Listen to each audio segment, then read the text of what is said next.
Hello and welcome back to episode 7 of This Show is a Mimic Sorodin campaign. We missed a week, unfortunately, because our lovely Kenna was... No, this is episode 7. Oh, sorry, yeah, episode 8, sorry. This is episode 8, you're right. Episode 8. I thought this was episode 15. What? Haven't we been going for like 5 months consecutively? Episode 15. Today we're killing Raina. Welcome back to episode 200 of this campaign. Y'all have been watching. Time to kill Grumsh themselves. 200. It's insane. Welcome back to episode 8 of the Sorodin campaign. We had to skip last week. Unfortunately, we spent last week playing a different game, playing Dust City Outlaws, because our lovely Kenna was missing. I don't know what you're talking about, man. We just went and we stole the necklace. I don't know what you're talking about. We were joined by some racial stereotypes. Stop. Hey, it wasn't racist. I did it. Okay, that's a shame. Anyway, so let's introduce ourselves. I'm Bertie the Bard, and I'm your dungeon master. How do we do this? I'm joining with me as always, Discord Audra. Yo, what is up, everybody? My name is Kenna. It is Miss Sirsha on TikTok, and today I will be playing Audra, the Water Genasi Barbarian. Hello, everyone. I am Ben, also known as Ben Does D&D on certain platforms that you can find me on, and I play Cade Vakian, the half-elf Hexblade Warlock. Hello.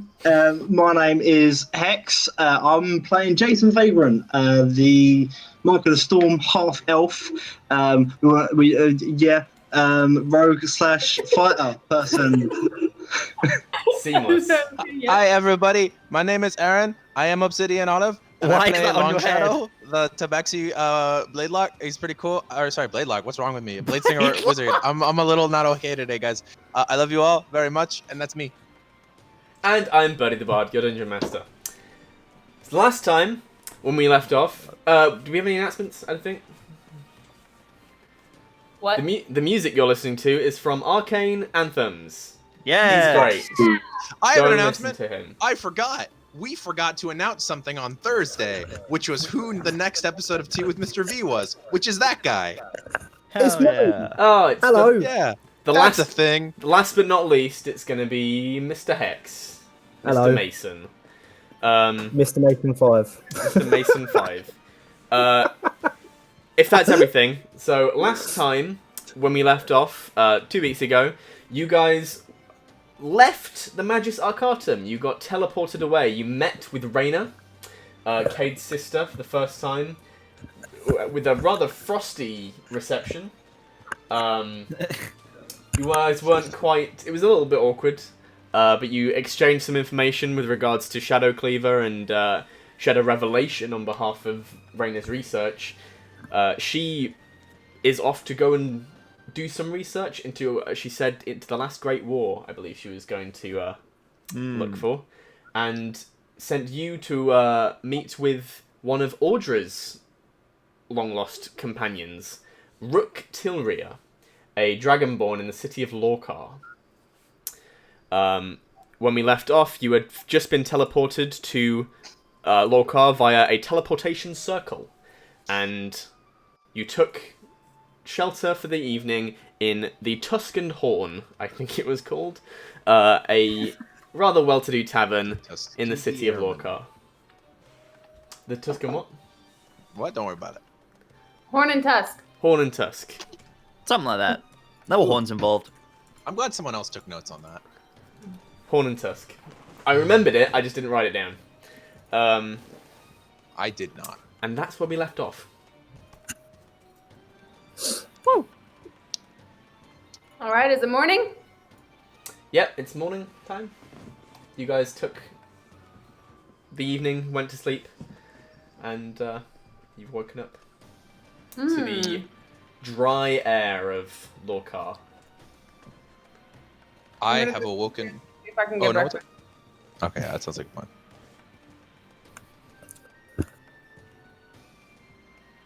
Sorry? Up, breakfast time. Yeah. Okay. So yeah, you guys head down into the tavern. It's pretty quiet. There are just a few people, probably, who stayed the night who are currently taking breakfast. There is the half-orc from the night before, bussing tables and taking orders. Brilliant. I would like to order some meat and potatoes and sit down at a table and wait for the rest of my party to come down. Oh, Audra, it's good to see that you are finally awake.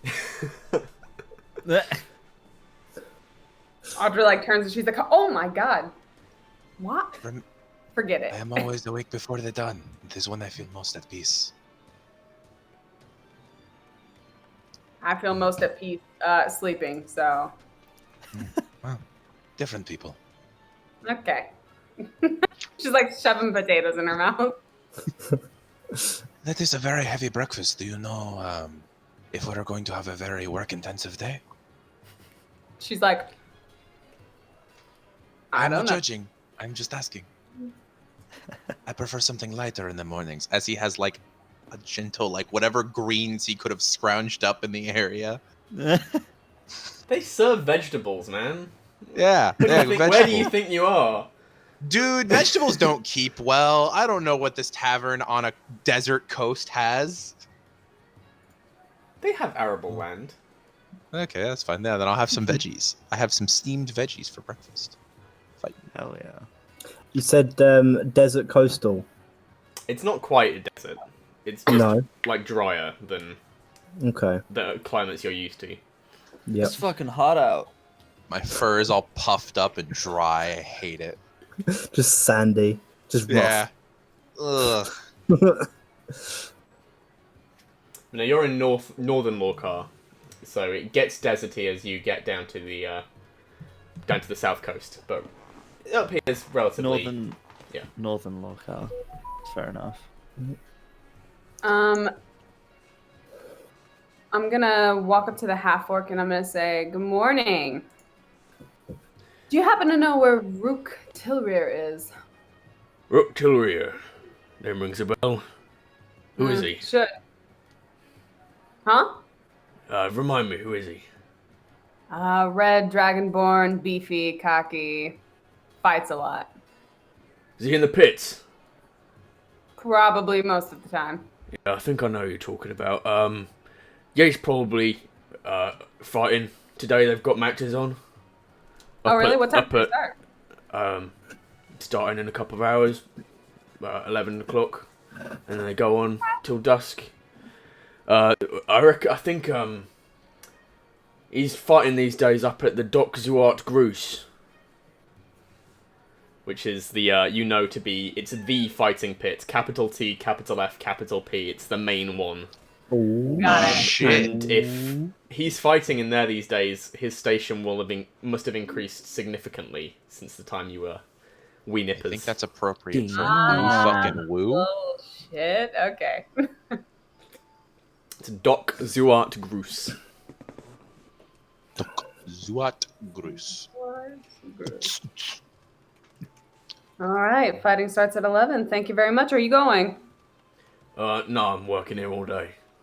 Nah, that's fair. All right. And he goes back Thank to you his very work. much. And I'm gonna go back to the table. How did your conversation go? It was good. I know where Rook is, so Alright, shall we go visit him then this morning? a couple hours to kill. I don't know. And I look around. Do I see Jason coming down or? Absolutely. Just whole fucking swagger, half dressed, hasn't got his trench coat on, but he's just got his waistcoat unbuttoned down, so you can see a lot more of his chest than you would normally do. Just flowing shirt and just a fucking. He likes the heat. He likes the it's a little bit more in his element. He doesn't like the rain.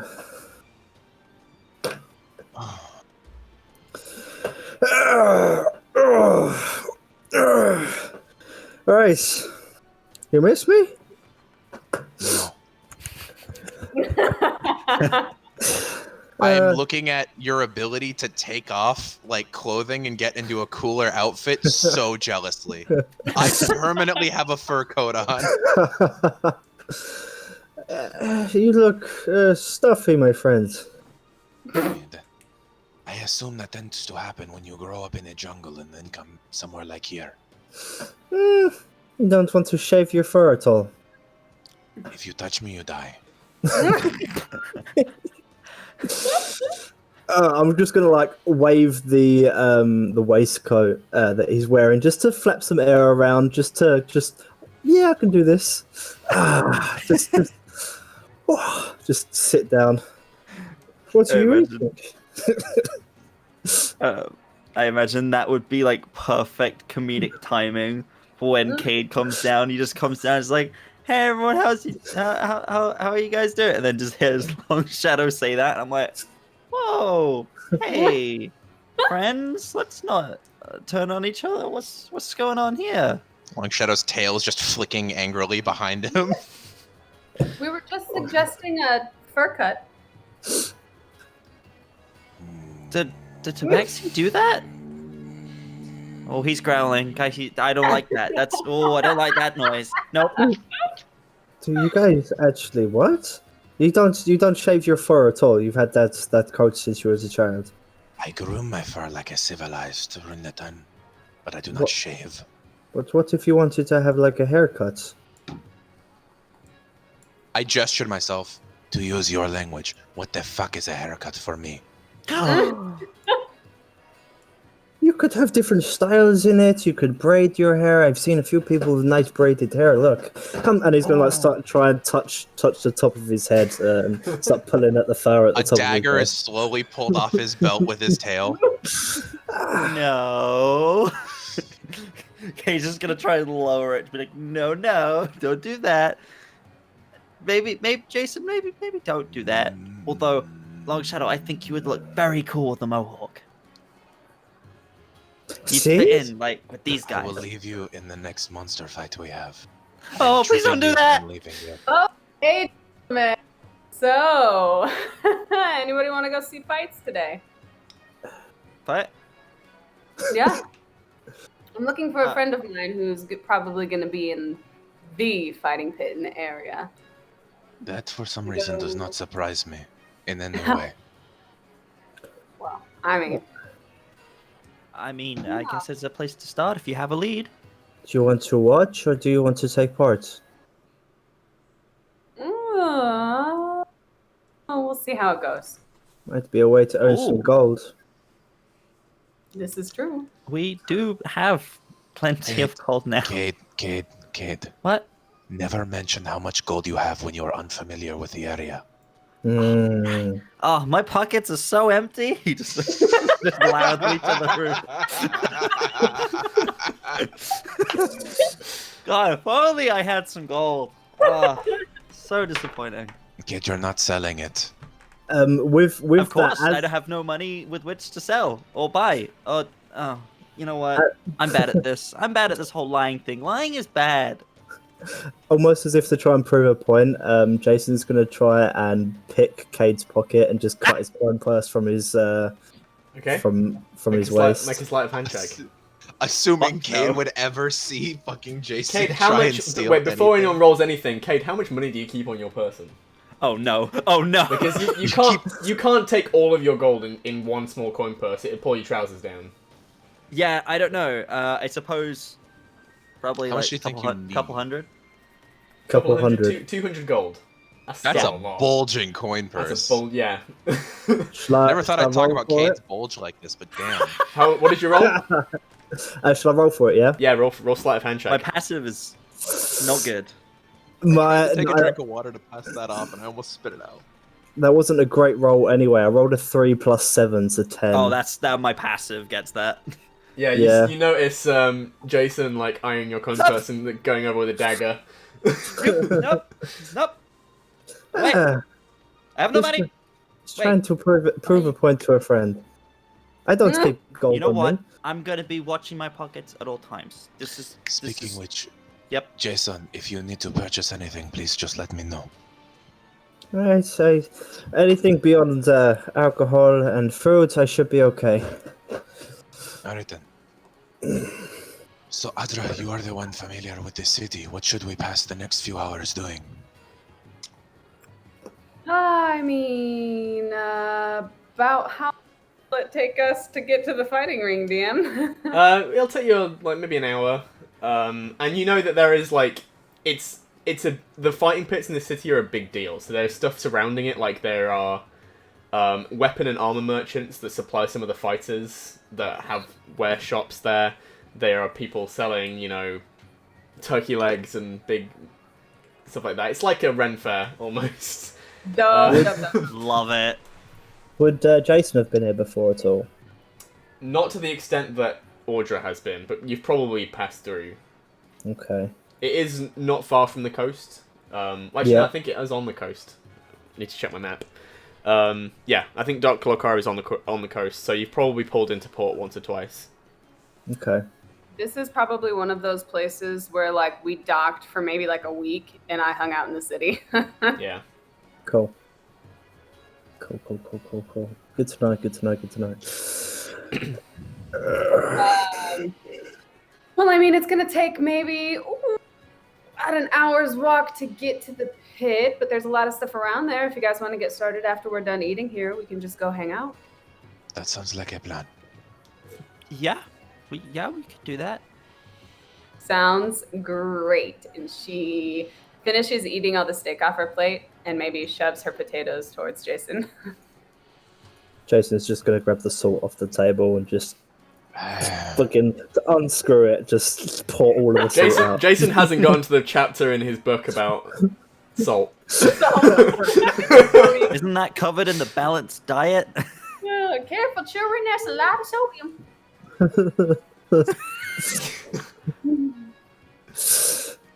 That ramen exhibit, you know that's your favorite. Careful, children. That's a lot of sodium. The ramen exhibit. Alright, do we know if the fighting pits are open entry or if we can watch only? They would not be open entry. You can't. It's gladiatorial in nature, so you kind of have to prove yourself to someone who is allowed to submit fighters. And you have to earn a reputation in the smaller pits, and then you kind of graduate, and then the Dok Zuwart-Grus is the top tier. Yeah. This is where the big name fights go on. This is, you know, where Muhammad Ali fights. Mm. Ooh. All right, so I assume after we're done eating, we're gonna go ahead and make our way there. Yeah. Sounds like a plan. Cool. How is your sister, Kate? Sorry? How is your sister? Just looks around at the other two. She was fine. Yeah. She helped us get here. So, well, you were there. What do you mean? He wasn't there. He was reading his book. Yeah, you're right. He would have seen Raina very briefly as she led you to the teleportation circle. Yeah. She was fine. She was seemed to know a little bit about what's going on with me and this whole. Kind of looks around and remembers the whole shouldn't speak loudly about touchy subjects things and goes, Warlocks. Warlocks. Yes, should probably not say that word too loud, but yeah, she seemed to know a little bit about that sort of thing and what was going on, and didn't know much about Shadow Cleaver specifically, but she mentioned a couple of other hex blades and like she's gonna do some research, and I think I think she'll be able to help. All right.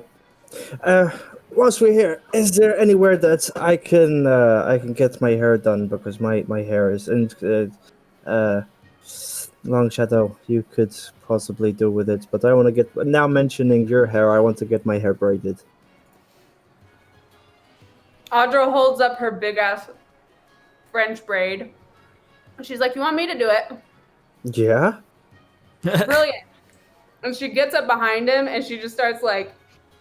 I want one down. That's gonna this be way, such a one tight down this fucking way. braid. Oh, he's got like long hair down to like here. He wears his hair in a ponytail. No, I'm he's just talking got- more about the hand strength of Audra. Oh, okay. He's got a full-on ponytail. Oh yeah. So she like takes the 3 strands and then she like splits the 3 into 3 more, and she does these really big French It's like full on braids, Daenerys French hairstyle. braids. But it's like it's tight, my guy. Like it's Like not coming. is it like cornrow tight? Yeah, it's tight. Yes, please. It is drawn against the scalp. Ah, gives me flashbacks and pain. That's what that gives me. All done. And she like holds up the back end and like lets it swing and then lets it God. Thank you. How does it look? Does it look good? It looks fine. It is It serviceable. looks like a braid. Ah, this is my braids. It's very nice. You have unlocked braids. It's a new it's a new Jason skin. Yeah. No, it's the Puts season the lotion 2. on the It's the season 2 outfit. Yeah. Well, Christ, we're in season 2 already. Jesus, these seasons aren't very long. Well, he's got braids and he's not wearing his trench coat, so he's just got a waistcoat as well now, but it's like really unbuttoned. So just changing his outfit just a little bit. For the climate. Just for the climate, yeah. Okay. Thank you very much, Audra. So yeah. Did you say on the way, if we're leaving now, did you say on the way there would be like places we could buy things or anything like that? You're in a city that like there's Yeah. plenty of places you can head to if you want to, but Okay. there are also shop stalls built up around the that get set up around the fighting pit during times when Are there we are gonna big, do big- our Fair weekly enough. replenishing of health potions? That, and also I might buy some new armor or something. I mean, we got gold now, so we can buy Ooh. things. Yes. We can buy armor Y'all- and shit. You all do have gold. Go for it. I will try to make sure you spend it responsibly. But curiosity as a player to DM question. Yeah. How common are explosives? Oh my god. Uncommon. Uncommon. You Okay. would not have seen many in your travels, and Yep. they are mostly around the northern side of the continent. Okay. All right. Good to know. Thank you.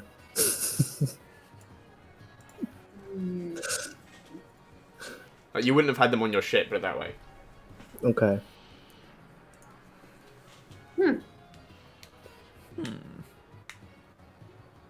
Is, Kate, do you want to get some armor or something? You're looking pretty bare, my friend. I'm doing quite well, actually. I quite like this armor.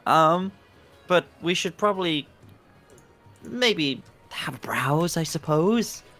Probably should get some more health potions as well. I think we're all out of those again. But we do have money now, so we can buy quite a few. So that would be quite good. Maybe buy some slightly better ones. Okay, where are you heading? The nearest potion shop.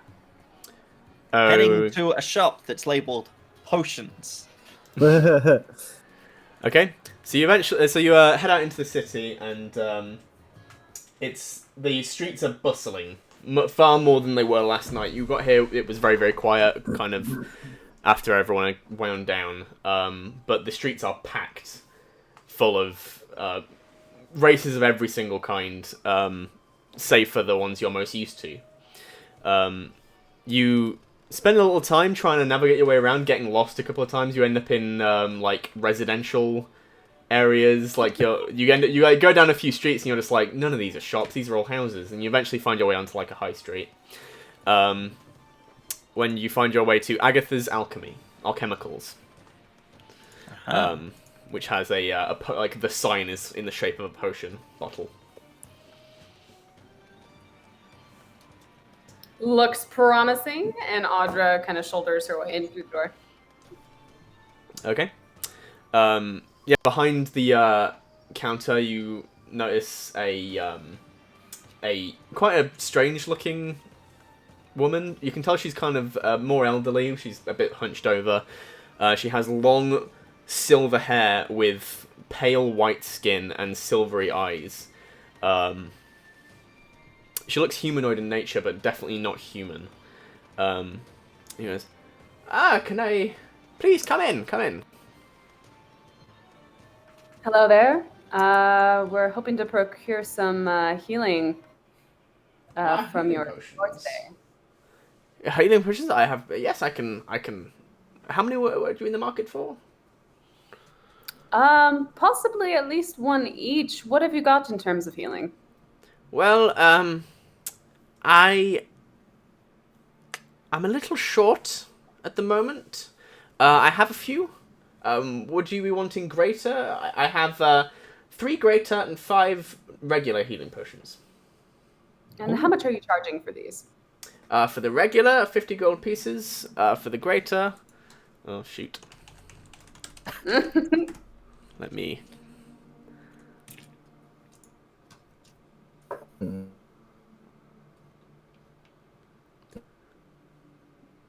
Why are there no prices?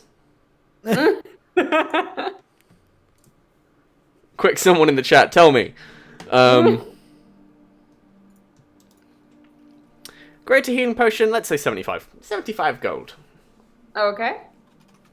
And would it be possible to get like a package deal if we buy multiple from you? What price would you be offering? You said you have 5 regular? Yes. 5 standard potions of healing. Okay. So if we buy the 5, can we get one of the greater for free? Buy 5, get 1? Make a persuasion check. That would be Nice. 250 gold. And then she's making a loss of 75.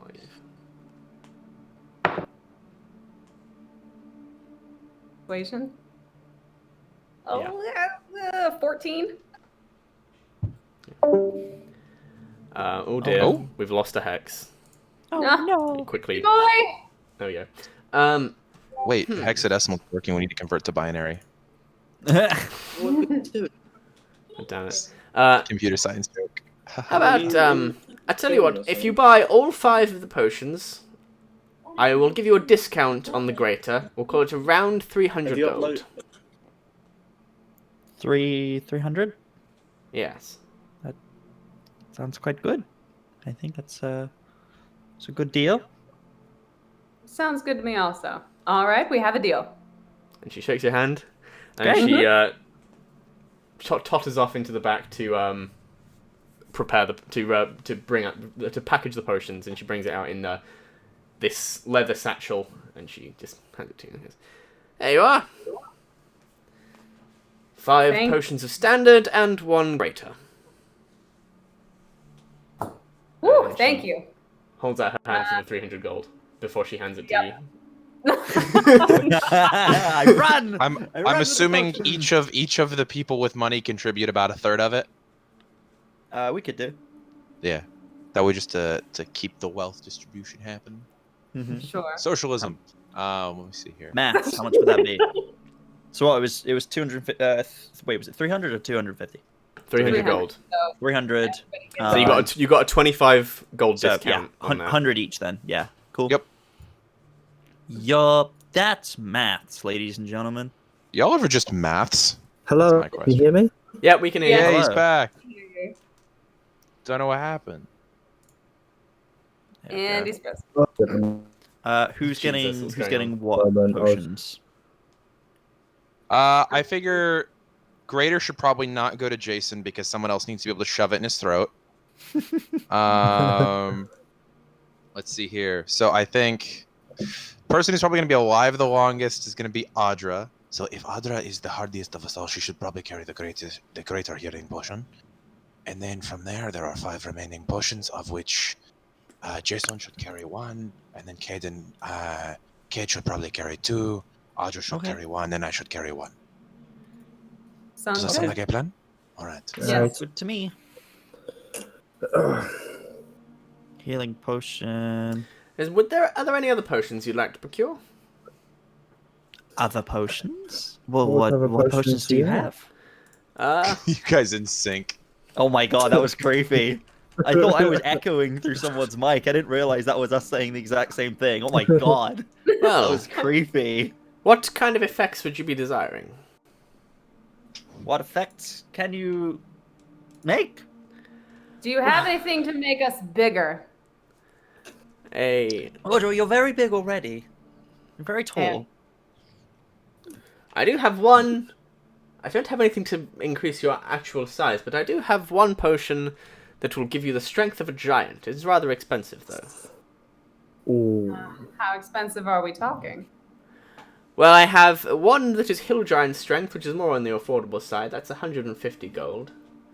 And then I have another, a fire giant strength. And that's... How long does it last? I'm going to run you 350 gold. My god. How long does it last? 1 hour. Stats-wise, a hill giant strength will give you a strength score of 21, and a fire giant strength will give you a score of 25. What? That is a +7 modifier right there. Hog? Yep.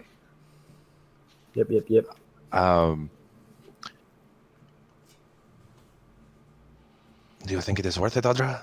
I know that you selfishly are thinking, yes, I want that, but are you willing to spend the group's money on it? It's only an hour. Is it the group's money, or is it Audra's share? Or is you going to spend all of your money on it? Remember, those who spend wealth quickly do not often hold it for long. Have to spend What else are you responsibly. used for? Well, it could put in Looking your nice. savings. Food, shelter? Emergencies. No. Potion of giant strength. This is what money's for. Spending more money than a peasant will ever see on an impulse purchase. Yeah. I mean, we have bought 6 potions from you already. These potions do require a great deal of skill and material to create. You create them yourself. I am an alchemist. That is wildly impressive.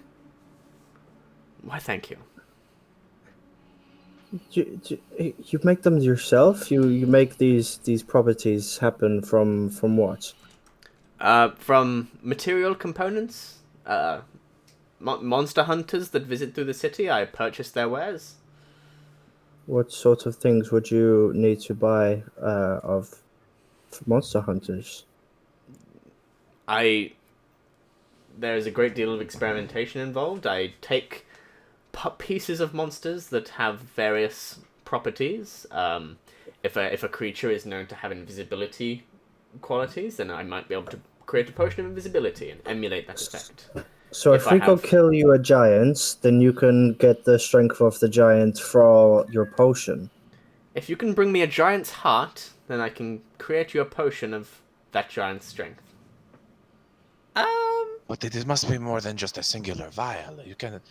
One whole heart equals one small vial? It's not like...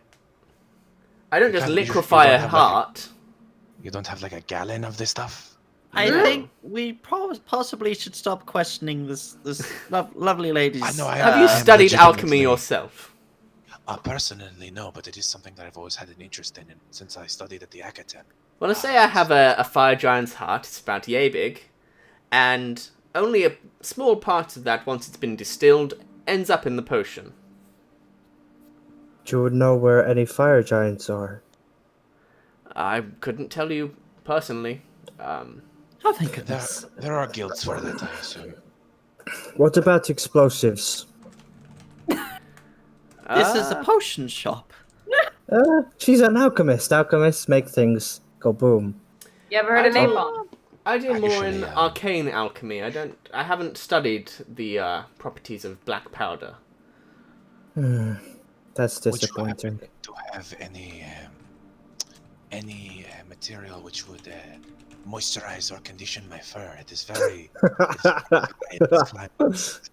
Yes, I believe I can whip something like that up.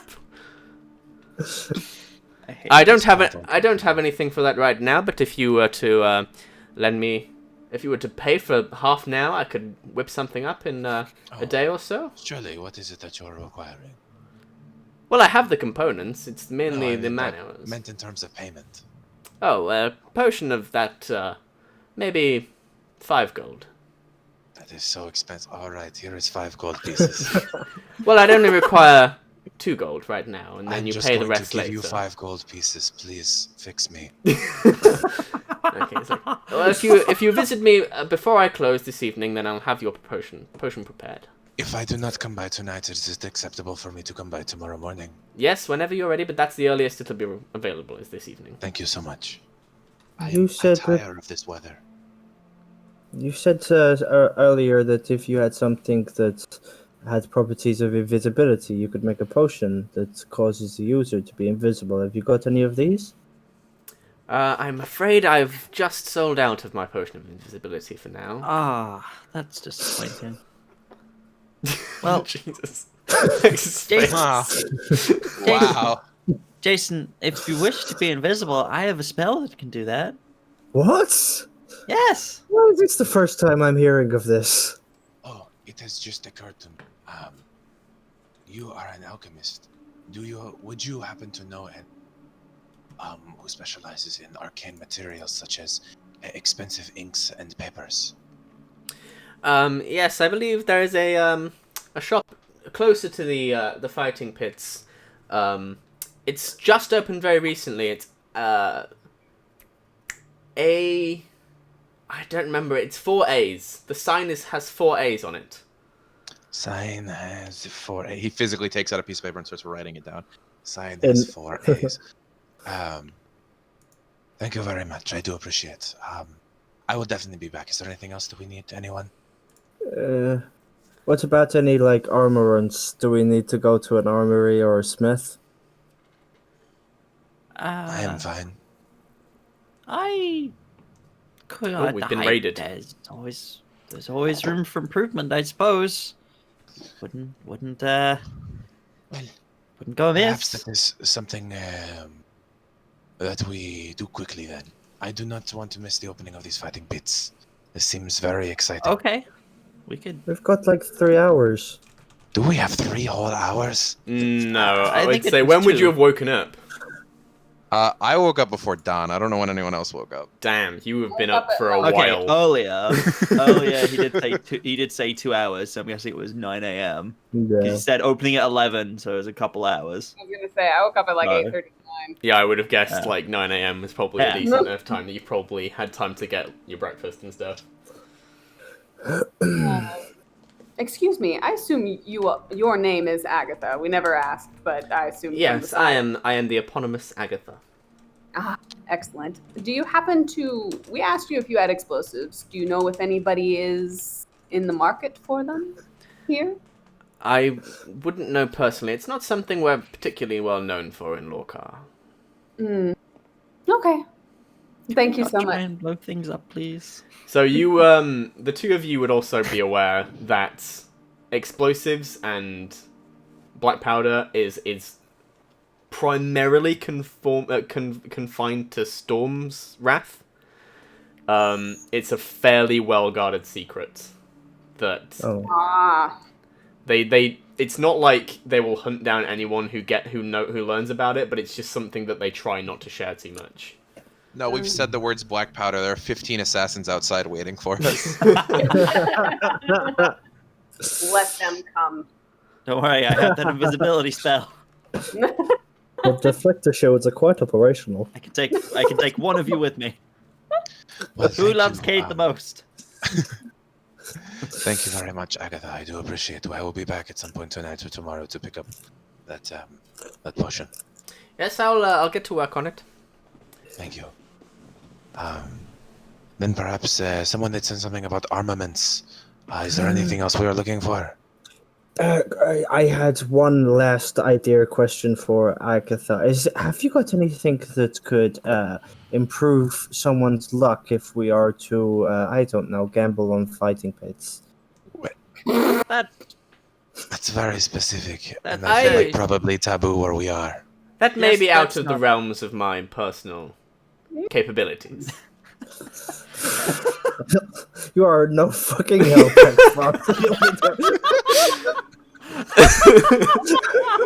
Oh yeah, she can just make a potion that gives you the strength of a fire giant. Can you help me win a bet? No. Fuck you then. Like, what do you want? What's the best possible outcome? She makes you a potion that gives you a luck point? Like, what the fuck?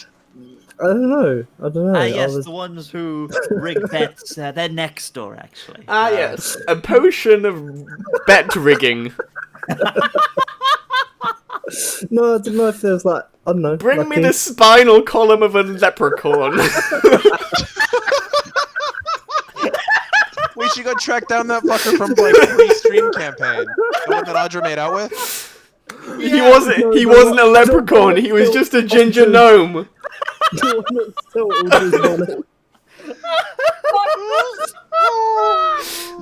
the BBG. Oh, welcome to Shazam, everyone. Fuck Yeah, it was a good day. Good time. Oh, fucking hell. Killer of gingers and... Oh, shit. I want the spine of a leprechaun. Oh shit, I just wasted 2 nat 20s. That's unfortunate. Oh, shit. Oh. Right, So we step Are we- outside and there's a leprechaun outside the door. out of character, guys, did we want to go armory or should we go straight to the fighting bits? I'd like to stop by the magic shop, like whenever we go by, just real quick, because I want to pick up some components to put the sending scroll into my spellbook. That way. Okay, well, why don't you do that whilst people go to the other shop? We can split. Sure. I mean, if it's just RP stuff. I mean, well, you guys were wanting to pick up improvements, and a magic shop kind of sounds like where you'd get your improvements. Oh. That's what I was saying. Okay. I don't know if they'll sell magic items there or not, but like if it's got 4 A's, it's probably boisterous as shit. Is all I'm saying. Should we split the party, or should we all go to one and then all go to the other? Let's go to each one. Let's go to each one real quick. We'll do it real quick. Go to the magic shop. Magic shop. Magic shop. I look for the sign with all the A's. So you guys head in the direction of the fighting pit, the Dok Zuwart-Grus. And it is you are getting fairly close to it. You can see it now as it rises above the buildings around it. It is a giant coliseum, much bigger than any of the others that you've seen. You've passed by a couple of the others, which all seem to be like poor imitations of this one. They're much smaller. They're only about 1 or 2 stories. This one is 5 stories high and about I don't know how to do size comparison measurements. It's big. Don't worry about it. It's really It's wide. a big boy. Football stadium. Football stadium. It is, Question yeah. for the DM. About a football stadium. Is gambling something that's prominent within the fighting pits or not at all? Yes, it's God, I there's a hope lot so. of gambling. Alright. It's like one of the main parts of it. Yeah, you eventually find your way to a shop that it's in stark contrast to the ones neighbouring it, which are quite muted colours. This one has been newly painted. The paint is practically wet, with purple walls and decorated in gold leaf. And the sign above the window reads Anwar Avery's Arcane Apparel. Avery's Arcane Apparel. Which Cade, Audra, and Jason would all be very familiar with, as he was the arcane... Actually, no, Long should also know this. He was the arcane wear shop at Traveller's Rest as well. Just a neighbouring Traveller's Rest. I'm not Avery. Last time you spoke to him, you knew he was aiming to branch out his business. Continuity. Yo. You said purple and gold? Yeah. Why are magicians who sell shit always freaks? They're always freaks. Purple and gold is such a great combination. I don't know what you're talking about. No, but it's just like, I bet you this guy's gonna be a lot. That's all I'm assuming. These guys have already met him. Oh god. Oh, yes. Okay, so are you entering? Oh, we know that one. What do you mean you know that one? The three of us. This is Anwar. Long Shadow, Avery. you would have. Going to... You might not have been in, but you would have passed Anwar Avery's Arcane Apparel when you entered Traveller's Rest. It is one of the magic shops that is in the small town that surrounds it. You said he was going to expand. He's expanded here. Expanded all the way to the southern coast. I suppose so. Distance. It's actually not that far from Traveller's Rest. You just have to go through Fortis. I'm a step inside. Cade's going in. Okay. So you enter, and there is it's very perfumed at the inside, and there is like thick silk draping all around, and there are these shelves littered with very small trinkets, mainly magical trinkets. Does it look like a carbon copy of the one? That Yeah, we went it's into definitely previously? he's definitely Literally making a looks like chain. we've just gone straight into the same shop. He's definitely same making magic items in the same place. Yeah, he's definitely making a chain. Put it that way. Originality was not what he was going for when he created this branch. It's kind of like how every McDonald's is identical on the inside. Yeah. For sure. And behind the counter, you're a little bit disappointed to see is not Anwar Avery. It is a very sleepy-looking younger tiefling girl who is just kind of. She's wearing a apron which is purple and with a yellow trim, not quite gold.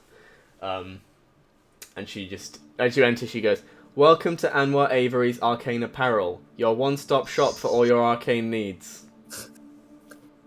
How may I assist you today?"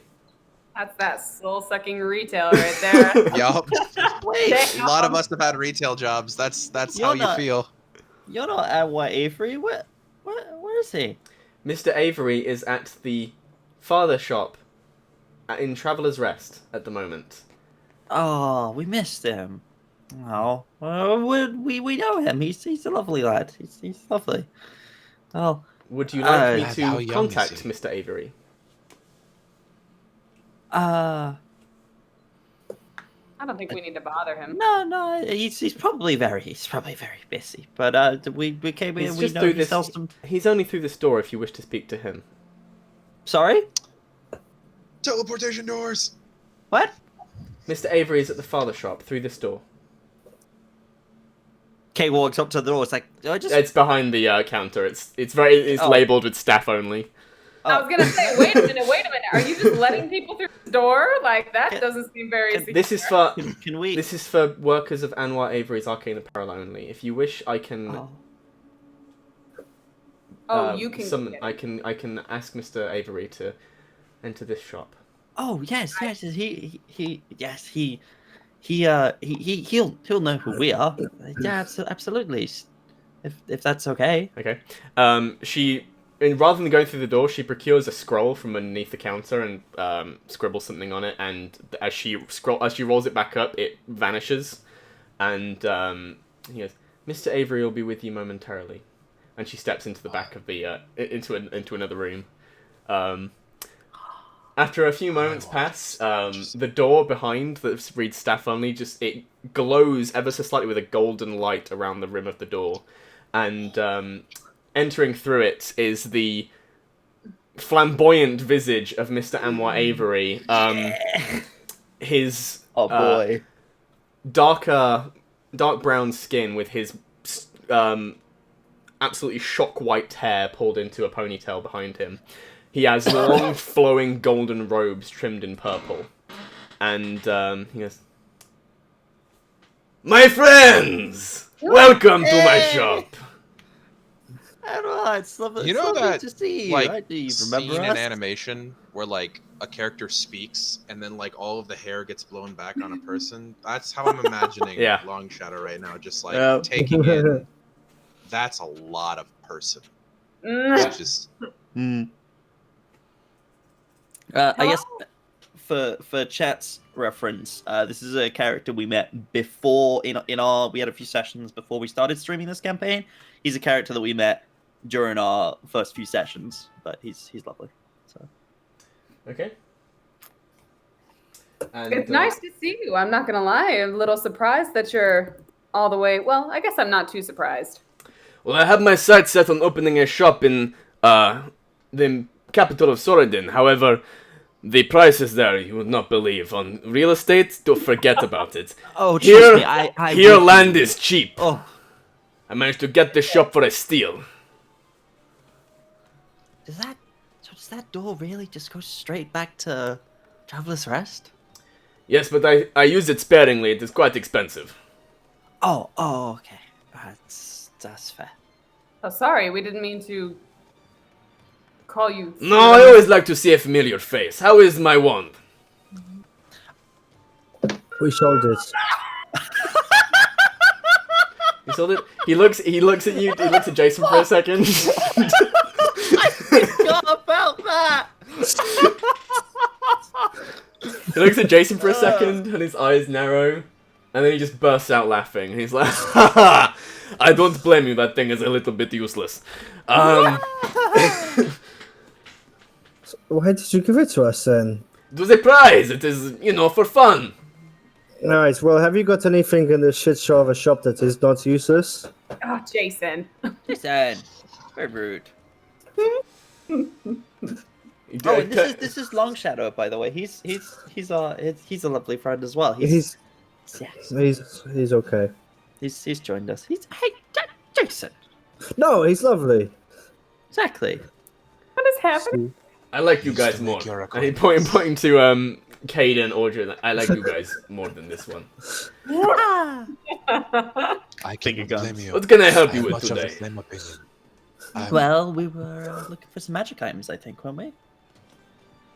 That and some material components, but yes. Oh yes, of course. I wanted Material to restock components? I wanted to restock my component pouch and pick up some spellbook pages as well as some ink. Yes, I think we can do that very well. Do you remember how much the pages cost? It was the pages and the ink are the expensive part. Let me go look that up while you talk to them about magic items. And he's sorting through, putting together a little set of his standard spell components and pages and stuff. And he turns to the rest of you and goes, "And you, my friends, what are you here looking for something specific? Just browsing?" I did have a question about, so hypothetically, I don't know if you would have it, you might, but do you know of anything that would, like a jar or something that could capture a magic being? A jar that would capture a magic being. How big is this magic being? A small jar might do. A regular jar might suffice if you are capturing like a pixie. No, it's bigger than that. Are we talking like... We're talking like medium to large. What form does it? Are we talking dragon or... Genie? A genie? Ooh. Very interesting.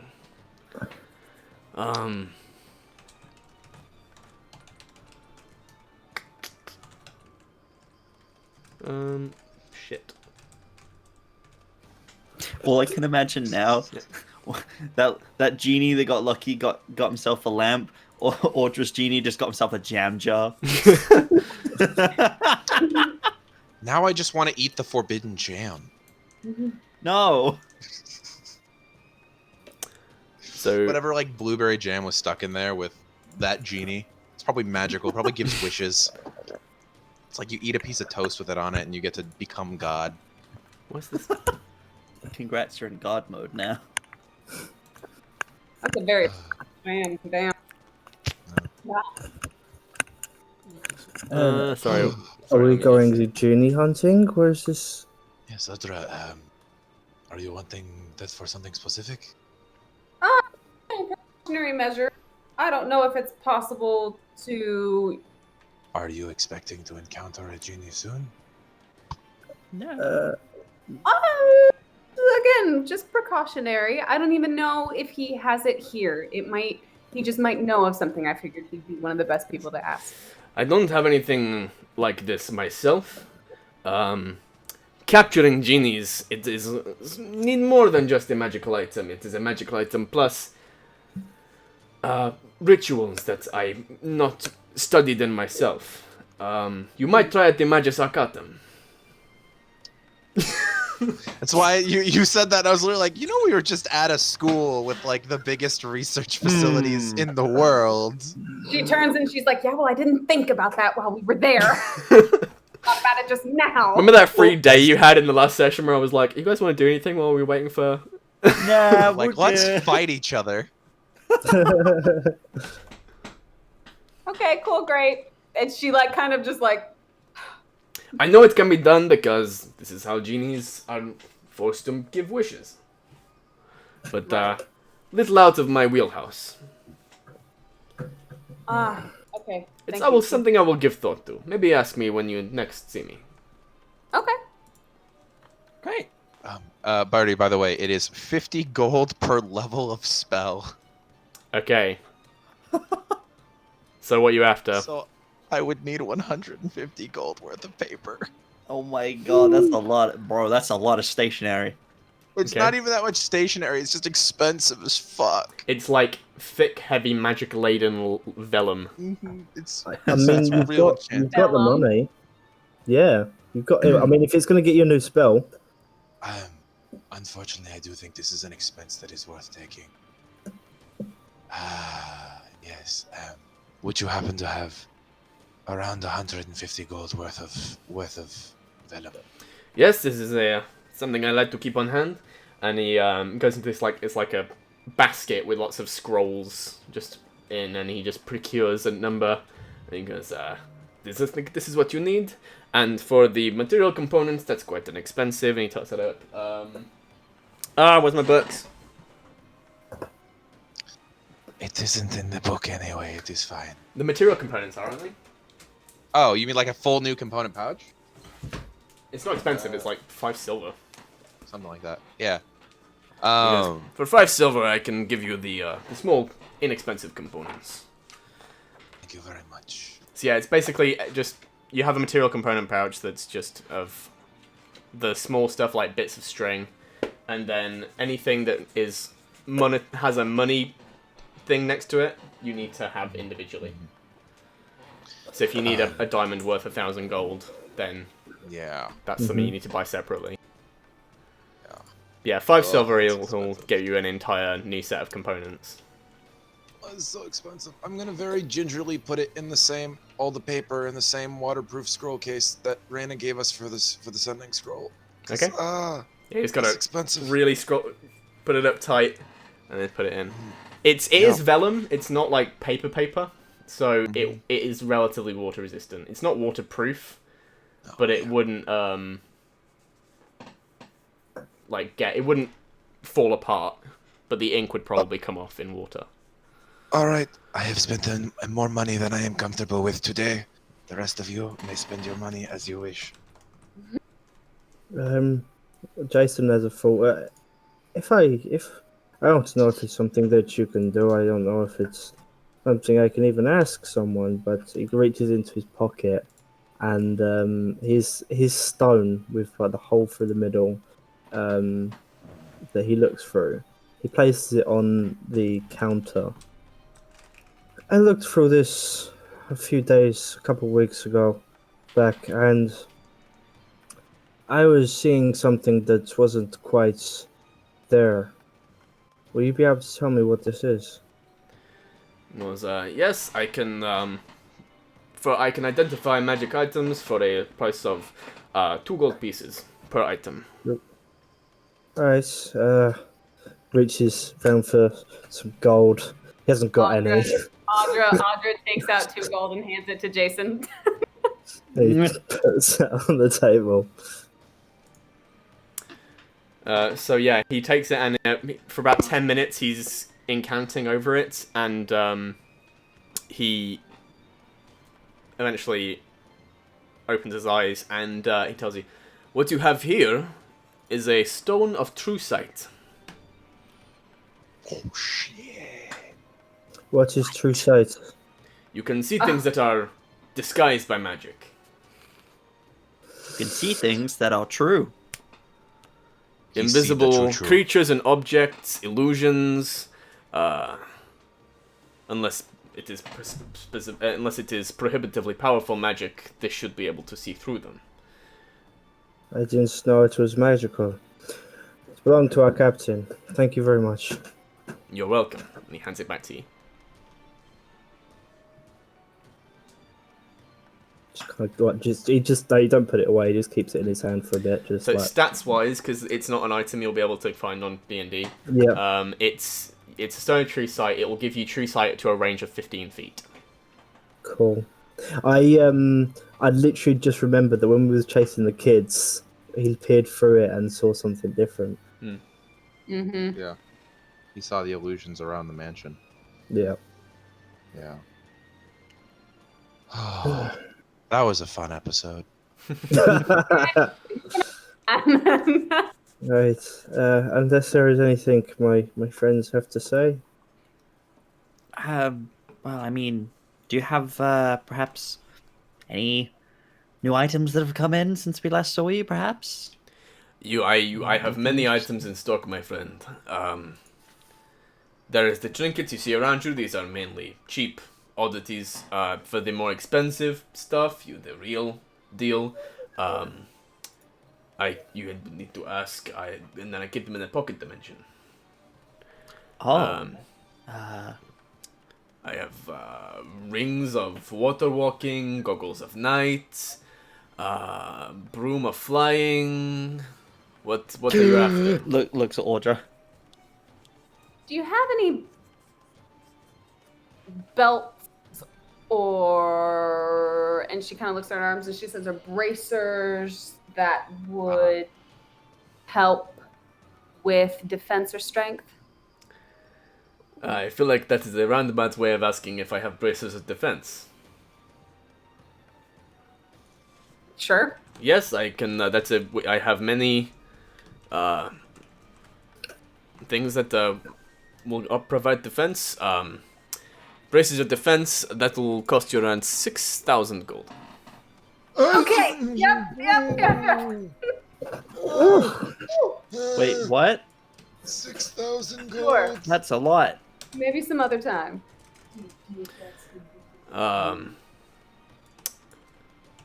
That it will increase your defensiveness significantly.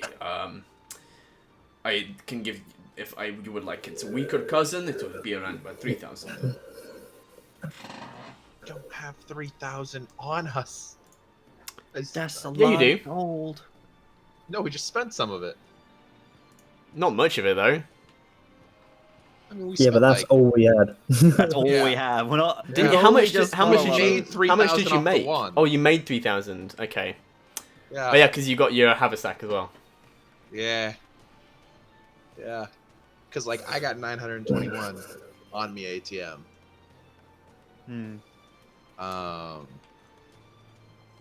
Yeah. Spoopy. We could always try and earn some money down at the pits. I'm pretty good at gambling.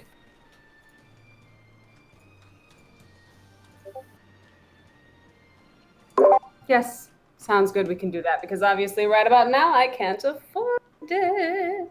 Yes, that is quite expensive. All right. All right. Well, I think that is it. I appreciate your assistance today, Anwar. And again, I am Longest Shadow of the Moon. It is nice to meet you. A pleasure to meet you as well. Anwar Avery. For context, guys, if you think that price is steep, plate armor mundane is 1,500 gold. Yep. Yep. Gotta put it in context. Alright, is there anything else that we want here, guys? I don't believe so. Trying to think.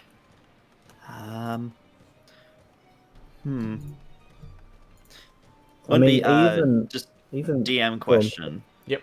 He wouldn't be able to do anything like improve weapons or anything, would he? You can ask him. Got anything that can improve weapons, perhaps? Enchanting weapons? Yes. Are you looking for just standard helps to hit guides your hand, or you are looking for something more exotic, like fire damage? Ooh. Well, I already do fire damage. Perhaps, ooh, that is interesting.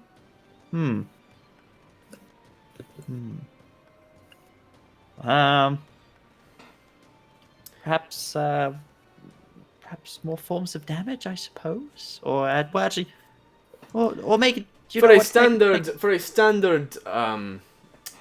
increased damage weapon, it costs you around about 1,000 gold.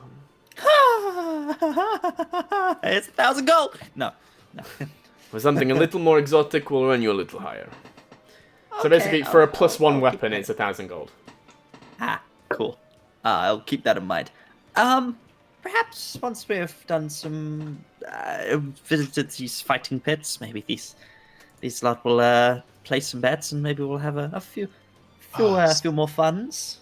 Speaking of, should it right not now, be that's opening soon? Yes, Yeah. perhaps we should start heading in Perhaps that we should direction. head But over. it was lovely to see you, friend, and hopefully we'll see you again sometime soon. Real quickly, if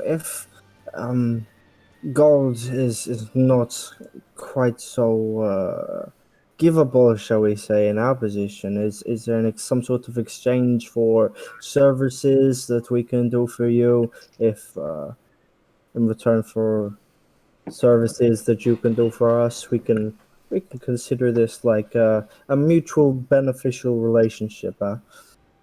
Yes, I can. That sounds good to me. I can offer you a discount if you have something to throw my way. No, I don't want to give you anything. I want to do something for you. Yes, What if do you want, need doing? Can you? I'm contented right now. If you have something you think I might need. Do you want a heart of a fire giant? Do you have We a heart of a cannot fire murder giant? every He doesn't- giant. But if you tell us where one is, we can go get it. I would not know We where to have- start looking for a fire giant. We have someone else interested in our heart anyway, so. We don't have one. When we do get one, we don't know when we will have We one. don't We even might know have when one. we will Perhaps, find a fire giant, Jason. Perhaps we can trade for information in our bets at the fighting. That is something I thought we could do. So we will come back to you, Anwar. Perhaps we shall have a fire giant location. I apologize for them. I am just trying to entertain their plans.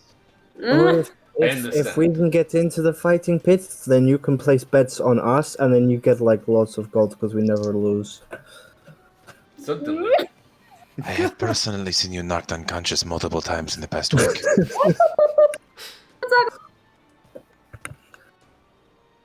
Hey, if somehow you end up champion pitmaster of the fighting pits, then perhaps we can talk of a sponsorship deal. But right now, Who is the no one knows champion your at- name. Sorry? Who is the champion at the moment? Do you know? Right now, I believe I've not been in the town for very long. A Will Durno? Pitmaster Will Durno? That secret NPC from my backstory. My God.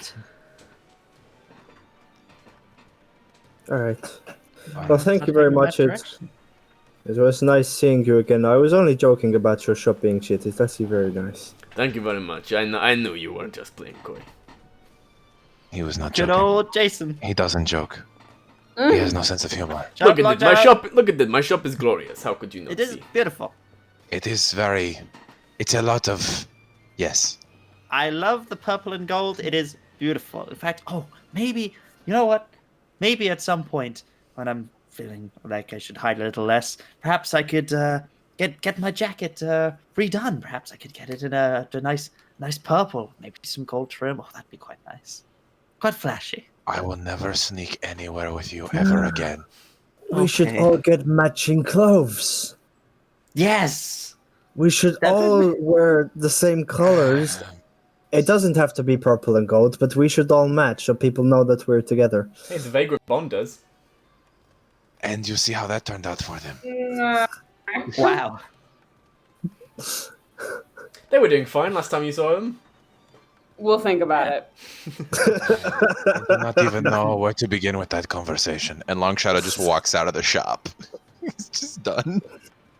I'd like to think that Jason kind of like follows a step behind, just trying to continue the conversation to Long Shadow. Just What think about it, blue my and white? If I get to design all of the outfits, we'll talk. We'll negotiate. Everyone's just wearing black and brown. Hey, fuck off! It's my culture. Leave me alone. Yeah. We all good to go? Yeah. I think heading off on that. Yeah, I think we're gonna head to the direction. pits. Yeah. Pit time.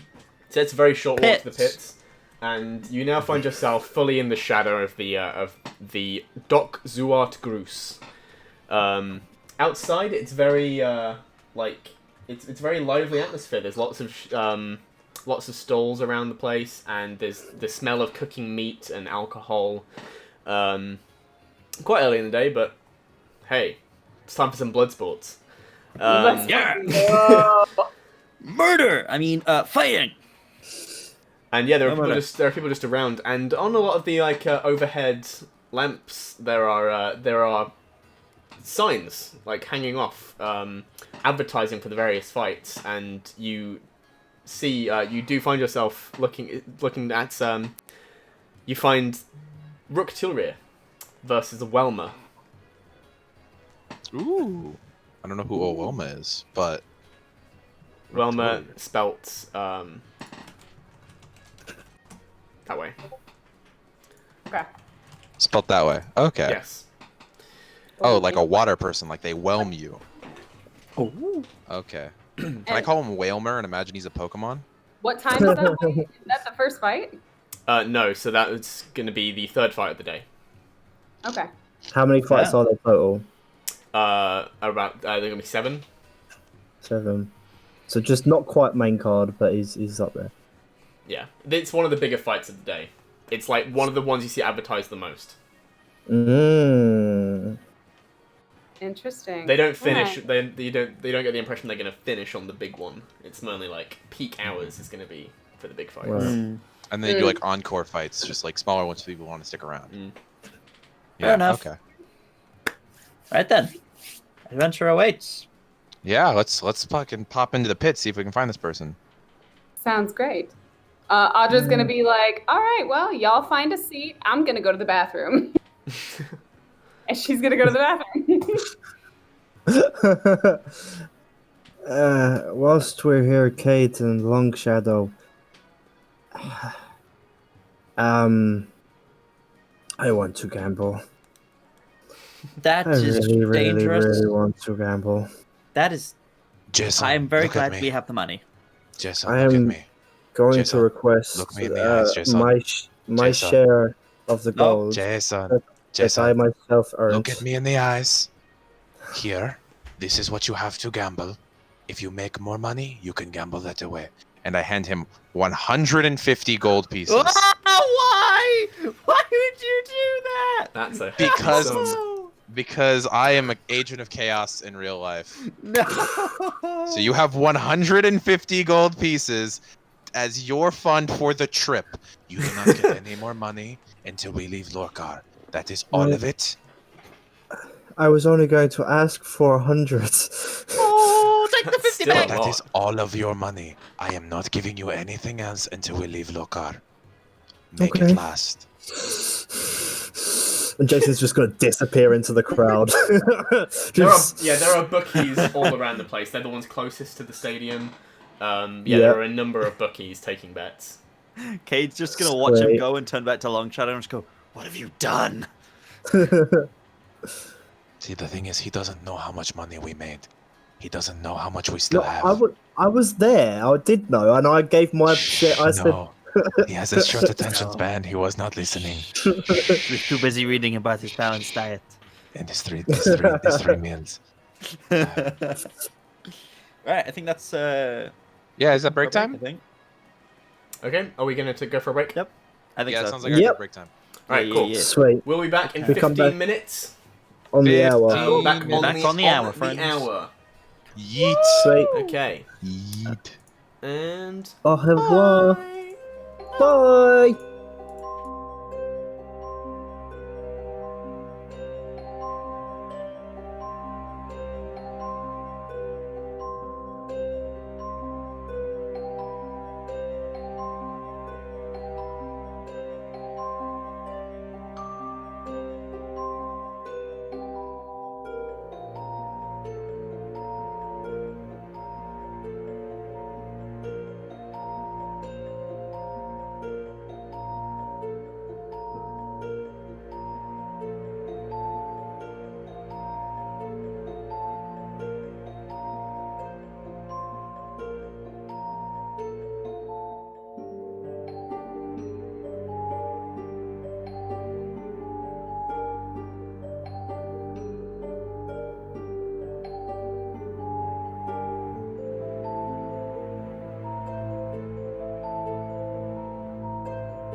Welcome back to Hello. This Show is a Mimic Sorodin Campaign, Episode 8, Dok'Lorkar. I'm still on screen. Never mind.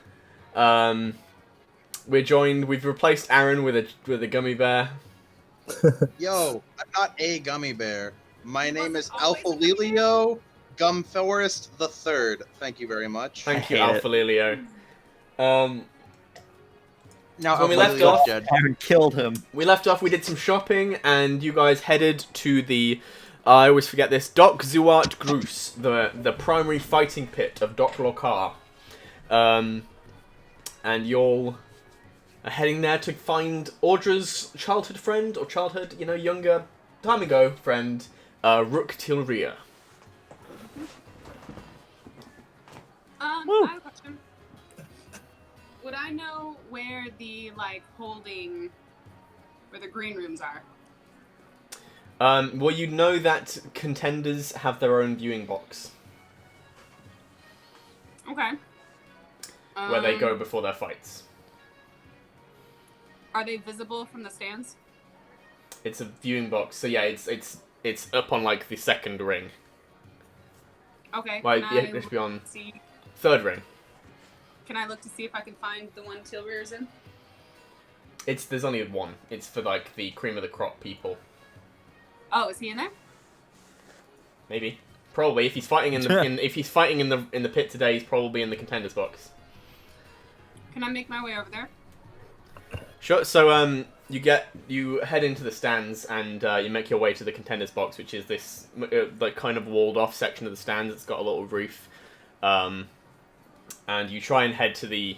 You go to the entranceway for it, and there is man stood guarding the door, and he don't recognize you. Are you a contender?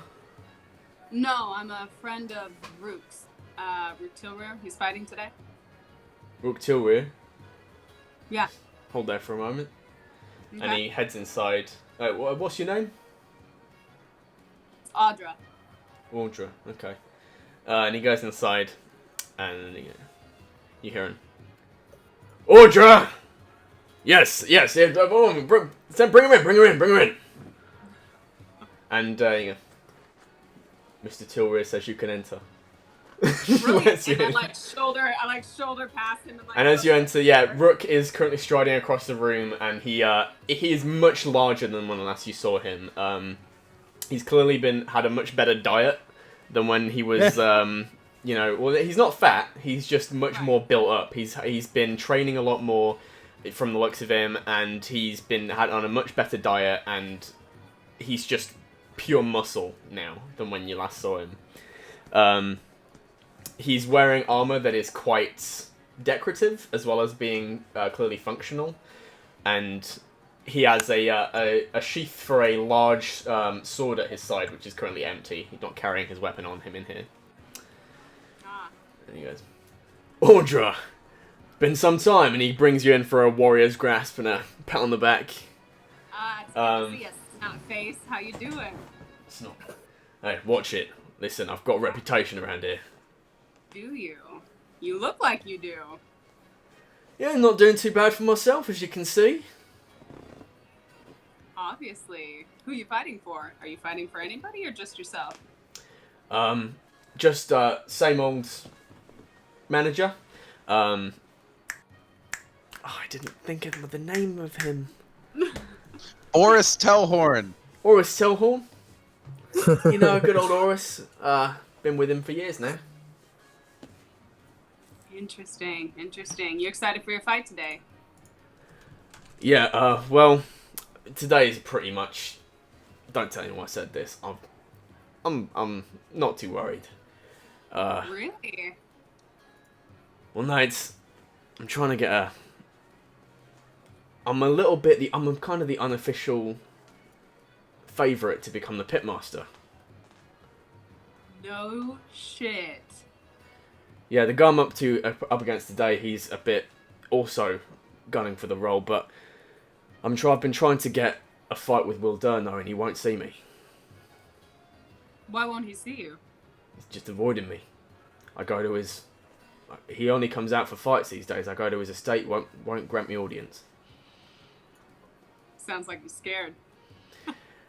Could be. For good reason, obviously.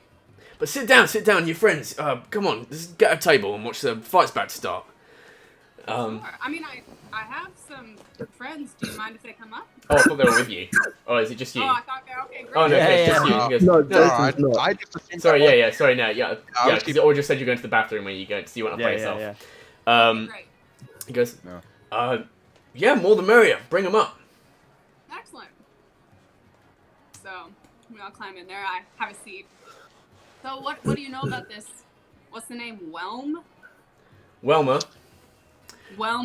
He's a looks around and goes, oh, he's not in it. Welmer is a Triton. You know the fish people. Yeah, I've seen like maybe a couple. Fights with a trident and a net. Yeah. And You just got to stay away from that It's net. a shield. classic Shield combination. rather. Shield rather. Trident and shield. Ah, He's pretty good, but I'm not too worried. I've got the size on him. oh, you gotta have the speed too. Well, you know, strength equals speed. I've been shown different in the past couple months.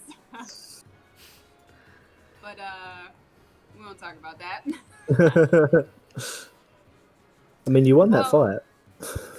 Well, listen, we're just here to watch you fight. We wish you all the best of luck. You got what? 2 fights before yours? Well, there's this one, and you look down into other side of the contenders box, and you see right now they're like miniature figurine size from where you're standing. You see there is a tiefling with a rapier and quite lightly armored versus a Goliath wielding a pair of flails. Ooh. Who's just currently doing this swingy thing. I apologize. I am not very familiar with gladiator fighting, but that does not seem very efficient. Have you joined now at this point? Oh yeah, Audra Okay. said she went and got us. That's what I was asking. Okay. No, Jason's still not there. Jason was nowhere to be found. Okay. Anyways. Well, gladiator fighting's a little bit... It's part fighting, part kind of showy. You got to put on a good show for the audience, you know what I mean? What do you fight with normally? My trusty longsword. Classic. I apologize, we've not met. I am Longest Shadow of the Moon. I am a compatriot of Audra. Longest, that's a mouthful. I go by Long Shadow. Long Shadow. Rook Tilrear. Nice to meet you. Yeah, so for the audience, sorry, Rook Tilrear is a very large, muscular red dragonborn. The ends of his crimson scales end in a sort of lighter, almost golden ends to them. And yeah, he looks every bit the fearsome, glorious gladiator. He's wearing a breastplate with his arms exposed, and he has this almost like it's like a battle skirt. Very kind of Roman centurion almost like thing, but rather than leather, it's strips of metal.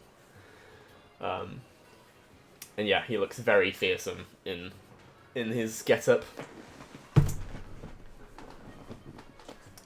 I turn to Rook and I say, so, are you taking bets, or are you making bets, rather? Well, it depends who's your money on. Who's your money on? Are you allowed to bet? I mean, I generally don't these days, but, I mean, bet between friends. You don't bet on yourself? If people want to.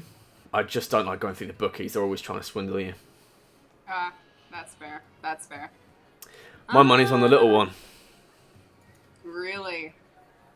Flails are always a bit untrustworthy. I would have to agree. We don't have a bet then, because we'd bet the same.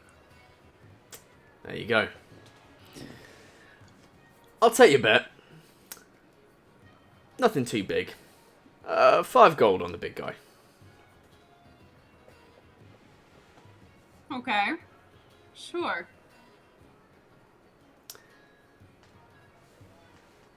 Alright, shake on it. Yep, go ahead. Yeah, and yeah, so you guys, had this little bet, and he goes, so, if you want to help yourself to food and drinks, you got he has a pitcher of wine already on the table, and he just pours himself a goblet.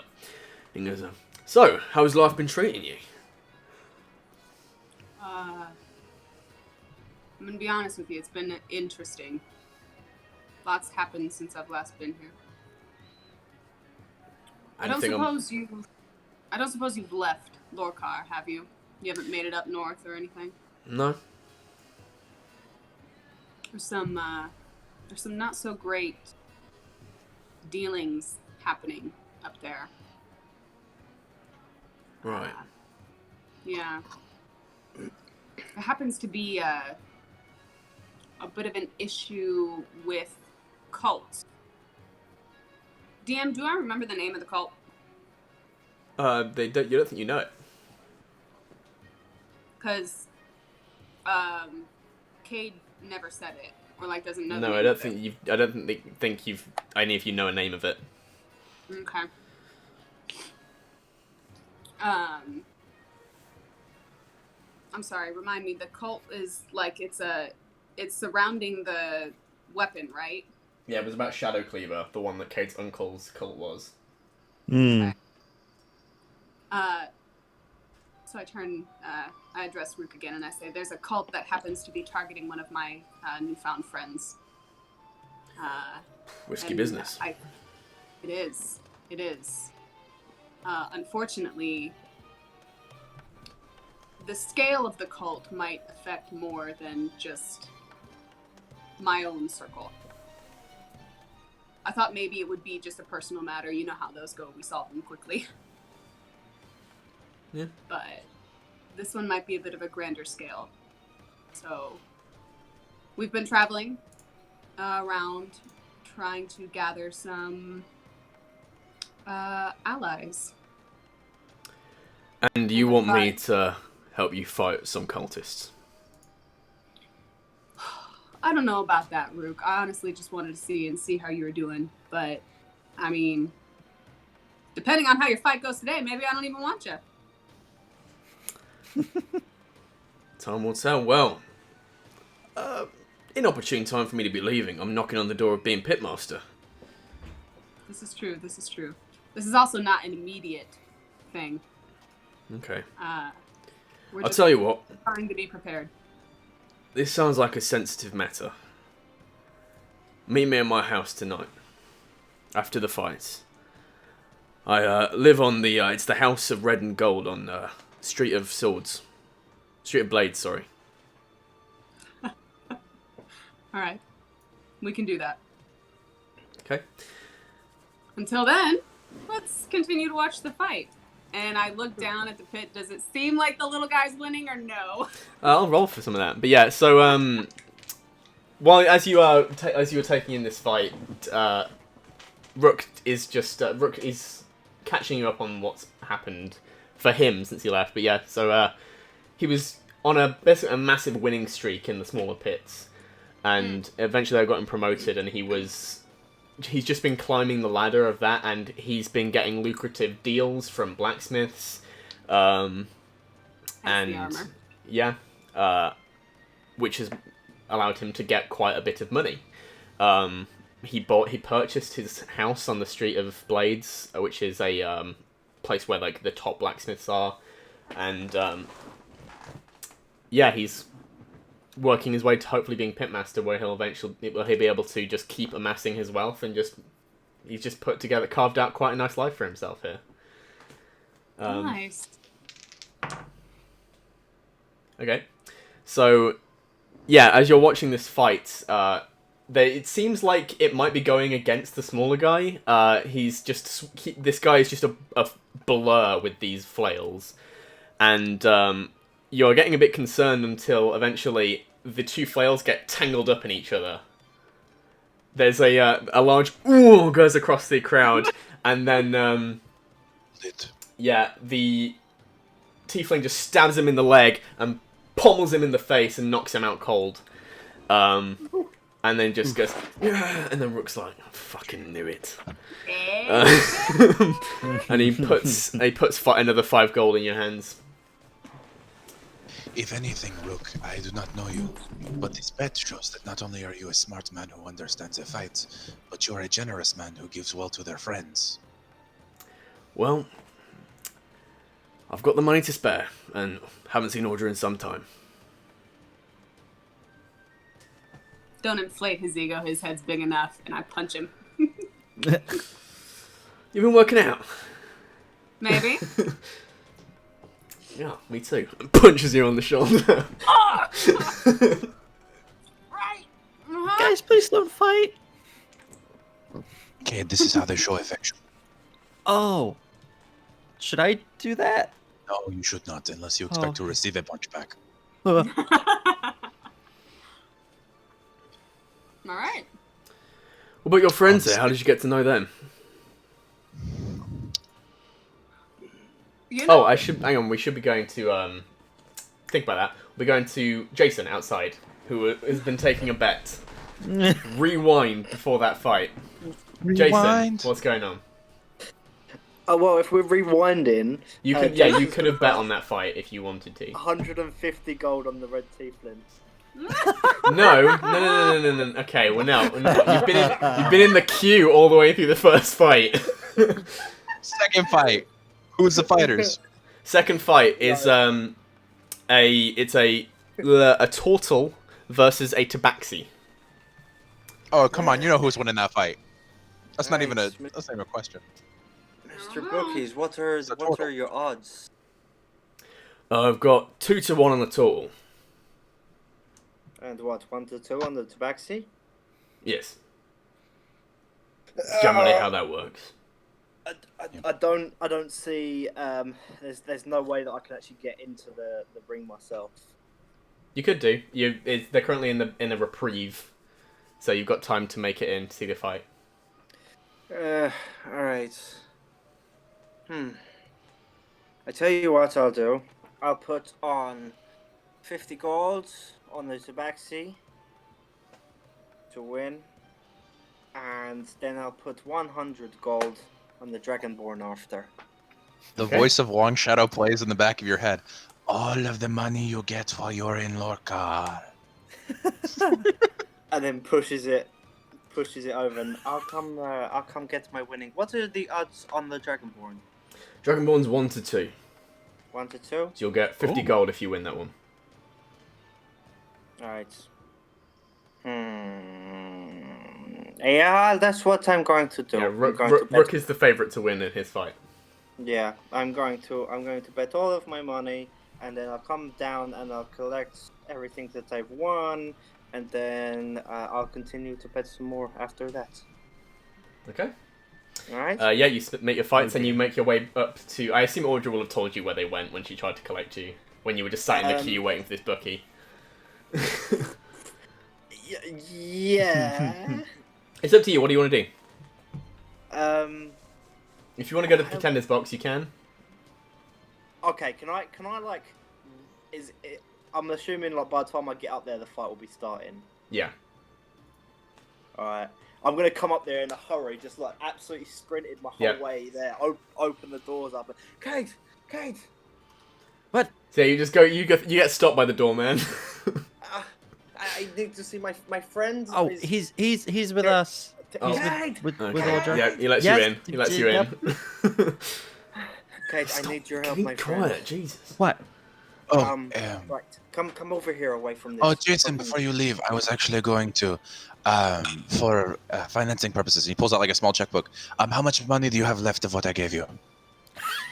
I have 275. I won. Oh, but how did you win in that quiz? Make a deception check. I won on the tiefling fight. Make a deception check. Deception. Come on, roll high. Oh, that's a 19 plus 5. Make an insight check. I don't know. Damn it, my insight's not that good because I rolled a 16, but my insight's only +1, so that's a 17. He won a battle on the first fight. I won on the last one, so I'm just waiting for this next fight to come in. I'm really While I prefer not to reward your irresponsible habits, good job. I am proud of you. thank you very much. I do. I know what I'm talking about most of the time. Kate, come here. I get to the point where it's just kind of like just me and Kate and like Long Shadow as well. To the point where it's like a low. Yeah. Yes. Right. So you said you can make me invisible. No, I cannot. And I walk away back to the table. No. Right. No. Listen. Right. If you make me invisible, then we can twist the fights in our favor. Nope. And then earn Nope. a little bit That's of money. illegal. I'll give you half of all the money. Nope. What? See, the thing is not only can I not do that today, but I cannot do that ever because I do not have the invisibility spell. But I think Kate can. Why did I tell you that I could? You are both my friends. I am not so I will going to do that. The favor of not reporting this to the arena people. But if you get caught, I do not know you. I'm going to go continue having a lovely conversation with Audra and her friend. I'm also going to do the same. Kate, I'm Kate. I'm going. He's gone. To do it He's anyway. gone with Long Shadow. Kate, you really should go help him. He's going to get in trouble if you don't help him. Why am I left to deal with him? Because you are one of the other responsible peoples in this group. Can the three of you please make me a stealth check? Oh my god. For this whole conversation. Oh, natural fucking 20! Woo woo! 15. So plus stealth, that's gonna be 28. No, Cade. No. That's a natural 1. Oh no. So 3 to 2. Plus 5, so 3 to 2. 6. 3 to 2. You're managing to have this fairly stealthily. I think that lines up well because Long Shadow and Jason are definitely trying everything, but Kate's like, "No, I'm not helping you. No." I have God and gummy bears on my side.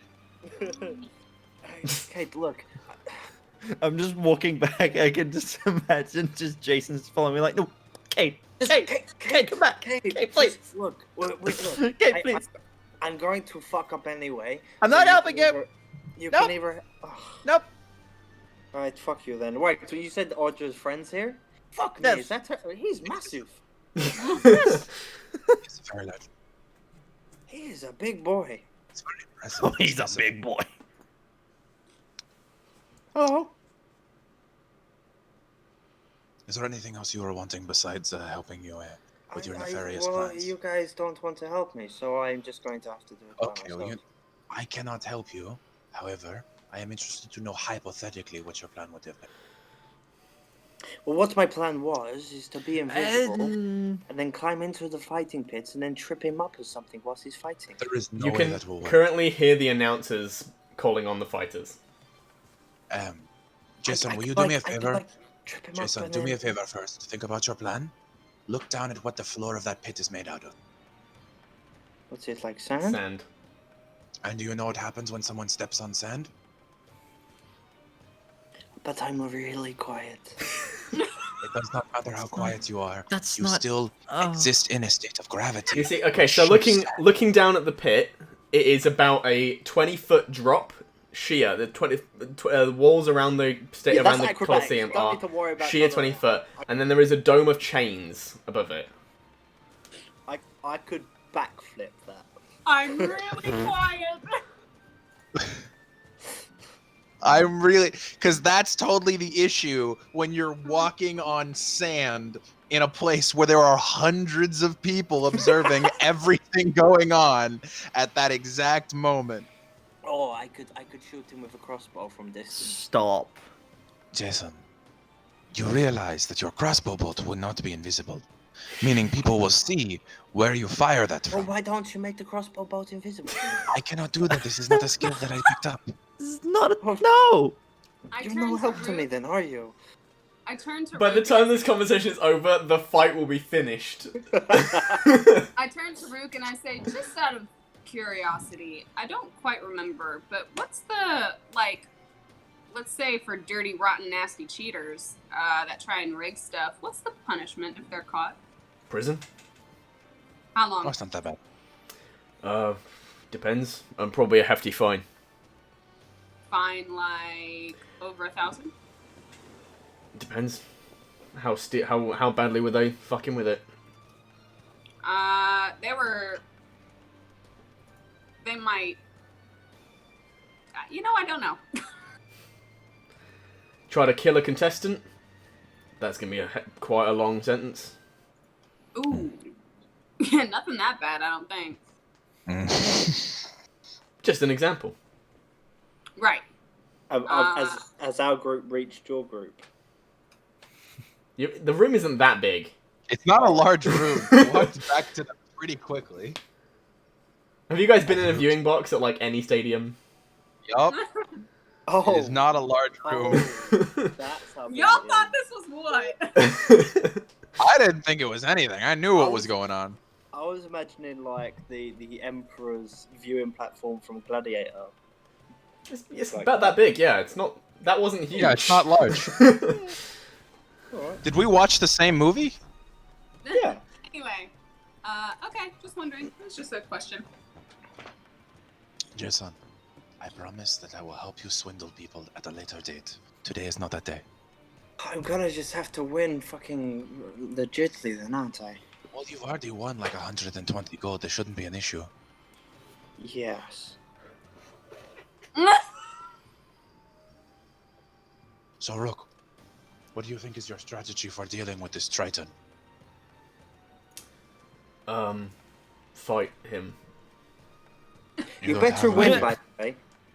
You don't know his. I fully his- intend to win. If you don't, Does I'm he gonna be favor a really specific disappointed. arm? Does he move forward with a specific move? Do you know perhaps anything along those regards? Yep, we've sparred before. Okay. So he knows you probably as well as you know him. We've both watched each other's fights. We've both sparred. It's a pretty even field. Alright. Who do you think is going to win? I personally am voting for my kinsman in this fight. But that Torto looks pretty strong. Turtles, they've got a lot of natural advantages. There's the shell, hard armor. The shell, yeah, and they're surprisingly nimble, especially that one. You see that one, it's very, it's not quite as waddly as you've seen other turtles in the past. It's more Ninja Turtle than Master Uruguay. Nice. It's more Ninja We talking Turtles like than Michelangelo? Master We're talking like Raphael. We're talking. Or like Donnie. He has a great axe. He doesn't have any like ninja stuff. He's not a monk. But yeah, in terms of his proportions, he's like got fairly long arms and legs. And yeah, he's quite muscular, and he is just wailing on this tabaxi with surprising speed. The tabaxi is just dancing around his axe. The fight has commenced now because you took so long with that conversation. But yeah, the tabaxi is currently, it has a pair of daggers and is relying mainly on being able to outmaneuver this turtle. It's managed to get behind him a few times, but just can't seem to get around its shell. Wish my kinsman would fight smarter. Does he not know getting behind a turtle is a bad idea? That's their best defense. Hey, if I lose this fight, it's your fault. Wow. Okay. And yeah, the fight continues quite in the same way until eventually the turtle manages to grab the tabaxi's tail, pull him under him, and then bring his axe down on his neck, pinning him with his double-sided axe, and it's pinning him to the ground. So yeah, each point of the axe is just like you can see most of these fights haven't been to the death, or neither of them have been to the death yet, and he pins him to the ground with that, and then he puts one foot on his chest, on his wrist, pinning his other dagger to the ground, and he just keeps him there until the tabaxi concedes. Oh. For fuck's sake, Paige, that is your fault. How we what? Who did you bet on, Jason? I bet on. Well, actually, no. Long Shadow, it's actually your fault because I bet on the tabaxi because I thought my friend's a tabaxi, and Is that another deception check, DM? Considering he bet on both of them, the asshole. He didn't. No. He only bet on the tabaxi. He bet on the Oh, I thought tabaxi you and he said bet you on put Rook. 100 on the- I thought you said you put 100 on No, he the put that total. on Rook. You did say you put 100 No, on he the put, total. yeah, on he put Rook. 100 on Rook for the next fight. Okay. Oh.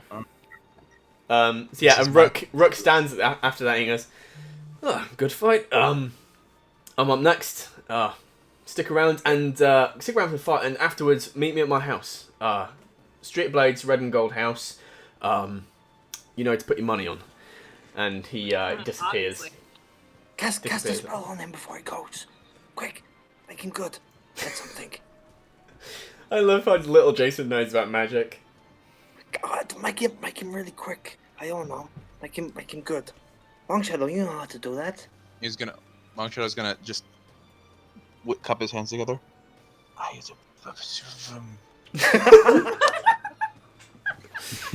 am not. I studied for years for this skill. I am not some toy for you to use. Oh, for fuck's sake, man. Audra's gonna be like, all right, let's make a bet, and she's gonna go down to the bookie. Yeah, so you managed Audra. to... Will you put 10 gold on him for me? I will hand it to you. 10? Are you sure? Ooh, breaking the piggy That's bank. it? I mean, while I trust your judgment and your friend, it's not really my money I'm betting with. Okay. I'll go down there as well. I'll stay in the box. Yeah, you go down to your bookie. Are we still allowed up here? Yeah, it seems like the it's a contenders box for contenders and guests, so they can bring their paramours up and stuff. Audra's gonna make the bet, and then she's gonna get as close to the pit as possible. I see you going down in the bottom ring. Yeah. Okay.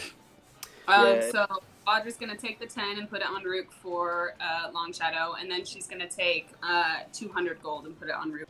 Okay. Oh shit! Really breaking the piggy bank. All of your money. What the fuck? We want to bet 200 gold on him? You have that much faith? Yeah, believe in my friend. And then as soon So, yeah, as by the I way- see Rook in that pit, I'm gonna be like, you better give me my money! So yeah, you were it's 1 to 2 odds. So if you bet 200 gold, you'll get 100 if he wins. Yep. Oh, 100. Okay. So you get half your money back. So you get your money back and then an extra 100. You get 150% of what you put in. Yeah. Well, How odds work? couldn't hurt, I suppose. Kid's gonna put 100 gold there. Okay. What the fuck? I love you. You started this session with we got so much money, let's spend it on a load of things, and it's like, let's gamble it all. Oh, you know what I can do with this $1,000? I can buy 1,000 lottery tickets.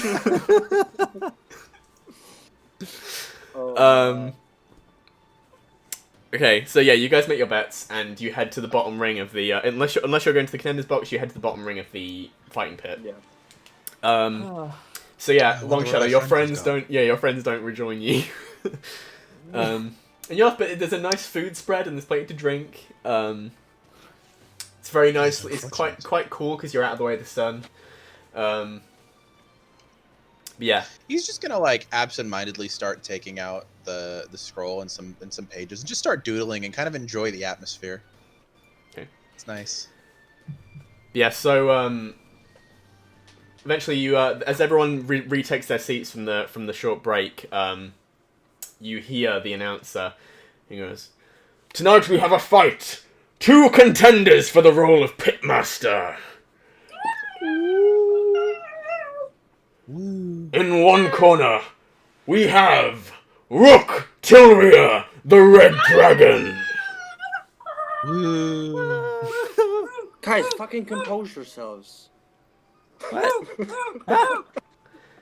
And in the other, we have Welmer, the Rolling Tide." You suck! So yeah, the gates at either end of the arena pull up and outstep Rook Tilria, looking glorious, his scales shimmering in the sun. And on the other side, you see in scale mail with a glimmering golden trident and a shield that looks like it looks like it's been made to look like it's fashioned from fish scale. And he steps out into the arena, and there's cries either side, some for Welmer, some for Rook, and they enter into the approach to the center of the arena, and each hailing their weapons up to the crowd. And he goes, "Let the battle commence!" And Rook instantly is just on Welmer with he's come out with his longsword and a small shield on his other arm, and he is just wailing at Welmer, just trying to beat him down, just again and again. There's very little strategy to this opening just torrent of attacks that he is just trying to rent his shield and just do some damage to the arm that's holding it. Eventually, Welmer manages to kind of recombobulate himself from this attack, and this intricate dance of two very, very veteran fighters. You can see Rook definitely does have a little bit more of the edge on Welmer. He's a little bit more experienced. Welmer, you can see, it's hard to tell from this distance, but he looks to be on the younger side. He's a little bit skinnier than Rook, and yeah, what Rook meant about strength equaling speed. His sword is just a whir in the air. It's a blur as it sings through the air. You're feeling very confident about your bet, and then you see, as they get very close, they get into a grapple, shield against shield, and you see Rook fall on top of Welmer. They both go to the ground, and they are wrestling with each other. Rook just trying to get an angle to get his blade onto him, and then you see Rook slump. His muscle, as if all the life has been drained out of him. He just falls on top of Welmer. Welmer pushes Rook off of him, and he's calling, "Medics! We need medics!" What? A couple of people in white and gold robes come on with a stretcher. They load Rook onto it and take him off of the away from the fight. There's a very pregnant pause. The crowd is silent. DM? Yep. What's the matter? The first instinct upon seeing that would be to run out of the ready room into the front of the arena and cast Detect Magic, waiting for anyone with any amount of magical aura or disguise or anything to try and leave. Okay. That is where Long Shadow will be if you need him. Yeah, Welmer was calling for medical assistance. Huh. Audra, what do we do? You wait there for around about 15 minutes.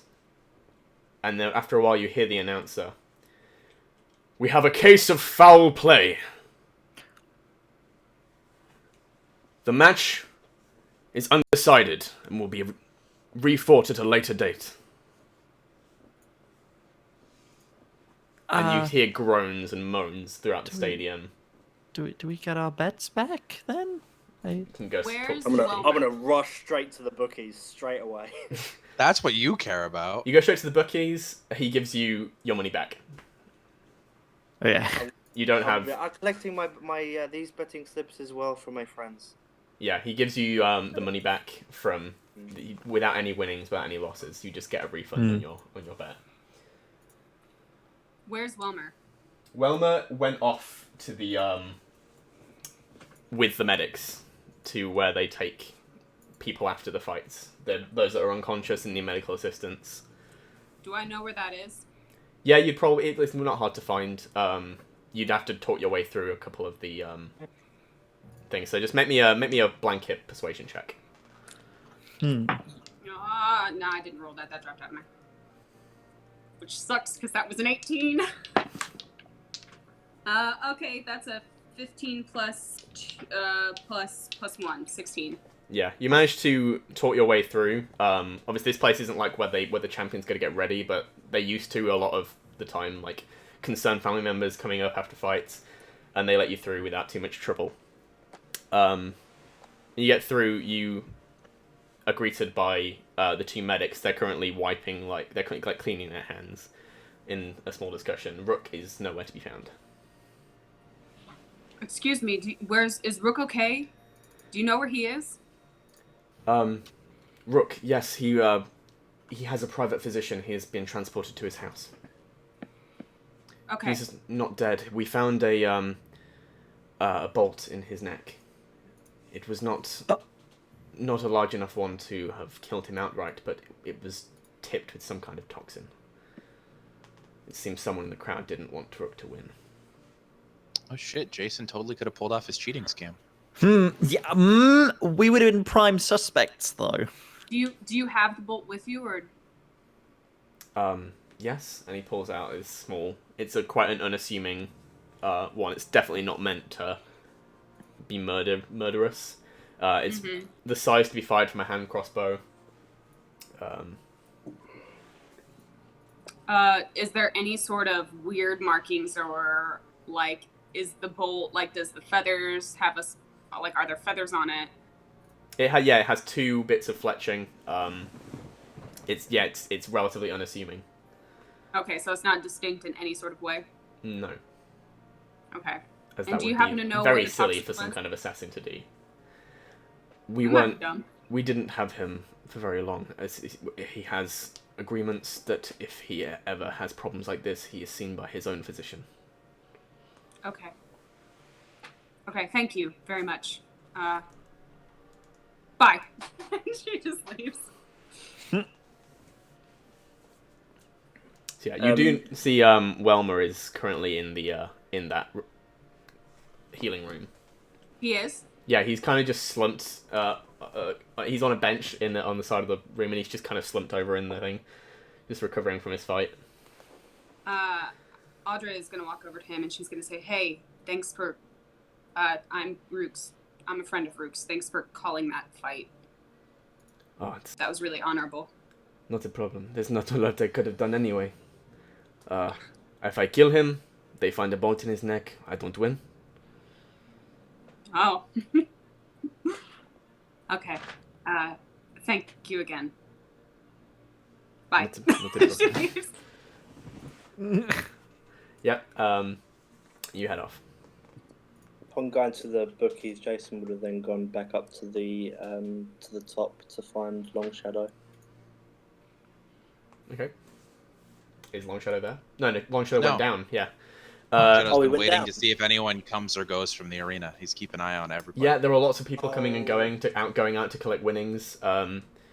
It's a sea of people going out to get drinks. He also collect very winnings. specifically had detect you had magic detect up in case magic. there was There are a couple people who have like trinkets and stuff. Nothing you would like that would pique your suspicion. I think if you are going to stop every single person who has any minor. Oh yeah, no, magical that would trinket. be inefficient and illogical. Yeah, you don't notice any major illusions. Okay, anyone like looking sus?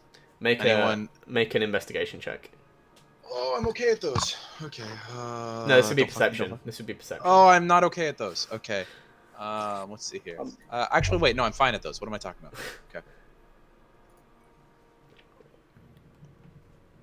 Okay. I'm just gonna take that right there real Oh, quick. God. And I'm just gonna point you at this little That gray one? one right here. This little Funny. gray one Oh, right nice. there. Um, So do with that what you will. That's a 24 total. yeah. So Yep. there's plenty of people that look a little shady. Seedy. But Yeah. it's a blood sport, and there are lots of gamblers here. And this is a thing where definitely like it's a sport for the rich and poor alike, and it's difficult to really find anyone you see immediately as being suspicious. Interesting. So they're not being suspicious. They must be chanting to themselves. Don't be suspicious. Don't be suspicious. Suspicious. Don't be suspicious. Don't be suspicious. Don't be suspicious. Don't be suspicious. Did Jason pick up the bets for everyone? Yeah. Yeah. Yeah. Okay. Audra's gonna head over So to the Jason is in bookie. possession of a lot of money right now. Yep. And he's also gone up to the top looking 300, for no, Long Shadow. 410 gold is what he's got on him right now. Yep, I've already Would they put it. really have Yep, he had given him He had our the money? slips.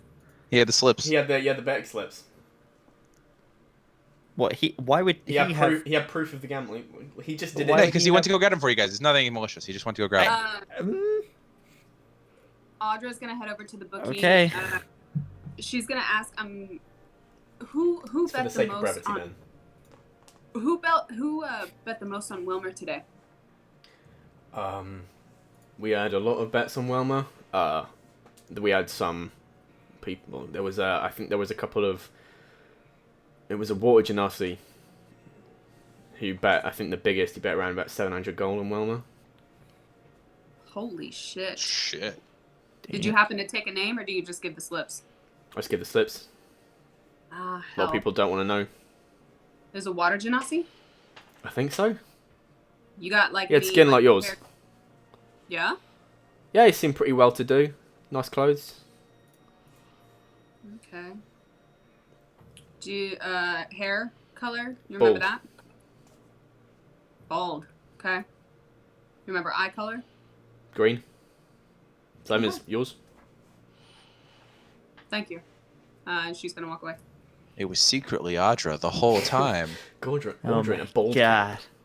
This is how Audra gets him on her side. She poisons him and then gets him to lose his title and takes him with us. Wow, fuck. That's exactly it. No. Yeah, 100%. Okay. I'm gonna go find everyone. I'm gonna go find my group. My Okey-doke. people. So yeah, you guys eventually, from your various positions, managed to reconvene. What did everyone else find out in the last few minutes? I guess he's okay. He wasn't dead when he left. He's at his house, being treated by his own physician. All right. Do we know what happened? He took a bolt to the neck with some poison on it. How big? Well, small. Like, what'd you say about this size, DM? Yeah, about that big. Do we know what's poison? The physicians didn't have him long enough to determine. That's not something that would be easily recognizable unless it was very obvious. All right. They would have told you he was unconscious when they left. I went outside immediately after the fight was called. I did not see anyone attempt to leave that looked too far out of place. So either they are very, very good at hiding, or they are still here. I went up to the top platform looking for you, Long Shadow, but upon seeing that you weren't there, I had a look around over the top, but just to see if anything was going on, but not too much. All right, Audra, this is your friend. You need to make the call. Is this something we are getting involved in? I mean, it's not necessarily uncommon that a fight would be rigged, although I'm a little surprised that somebody would be bold enough to interfere in a fight of this caliber. The fact that the bolt was in his neck indicates that it, in my opinion, probably wouldn't have been for money, because if they found out that someone was cheating, the bets would have been cancelled. It would have been intended to kill, I would guess. I mean, I hope not, but... Wow, that is all very interesting. That is not what I asked. Audra, this is your friend. Are we making the choice to get involved? I'm at least going to go check on him. All right. Kid, Jason, I hope that is acceptable. Because I would do the same for either of you. Yeah, of course. All right. To the house. Okay. To the house. Away! So you guys head to the Street of Blades. It's very distinctive from its sulfuric smell from Would you say that everyone over here looks pretty sharp? Yep. I hate it. I hate you so much. Yeah, it's just there's lots of forges and different weapons shops, and then there is one residential house on this street, which is painted with crimson paint and decorated with yellow bordering on golden, which you know take to be the House of Red and Gold. It has a very grand dark wood door. Is anybody else around the house at the door? Do I see anybody suspicious? There are plenty of people passing by. Suspicious? No. But no one's like... Make me a perception check. Oh, natural 20. Woo! That one. Lots of nat 20s today, boys. You would notice, like, there is someone, it's a stretch, but there is someone kind of loitering outside a blacksmith a little way down the way. It's a turtle. Not the one from the arena. I'm just gonna keep an eye, not really do or say anything. I will make eye contact with that turtle, though, and just nod my head, making sure that he knows that I see it. Okay. That person. Yeah, he catches your eye and then he just looks away from you. Okay. Seemingly disinterested. Okay. I'd like to go up to Rook's house and knock on the door. Okay. Yeah, you get a knock on the door, and then you get an answer from this quite youngish, early teens boy, or mid-teens rather boy, about 15 years old. He's a half-orc, and he's like dressed in fairly decent clothes. He has gambas on. And he goes, Master Tilria isn't well right now. You'll have to come back another time. I understand. My name's Audra. I'm a friend of his. I was watching his fight. You're Audra. Yes. Come on in. Do you mind if my friends come? Certainly. Yes. Okay. You guys go on in. I'm going to keep an eye out here. Okay. Okay. Does the building look climbable by any chance? Yeah, it's built kind of like a tiny castle. It's very kind of squared off. It goes up by 2 stories, and then it goes in with like decorative ramparts at the top, and then there's an extra little floor on top of that where it comes out on a balcony. I'd like to get as high up as possible and kind of keep an eye of the whole street. You could probably get on so the building next to it is only 1 story. So you could probably get on top of that building, jump on top of the of the balcony of this if you wanted to. Make me an acrobatics check. Sweet. Sorry, no, an athletics check. You weak motherfucker. What? That was so targeted. Climbing. Damn. I'm sorry. Wow. Climbing is an athletics check. What if I do As a someone who backflip does do on climbing. top of the building? Sorry? What if I do a backflip on top of the building? How high can you jump?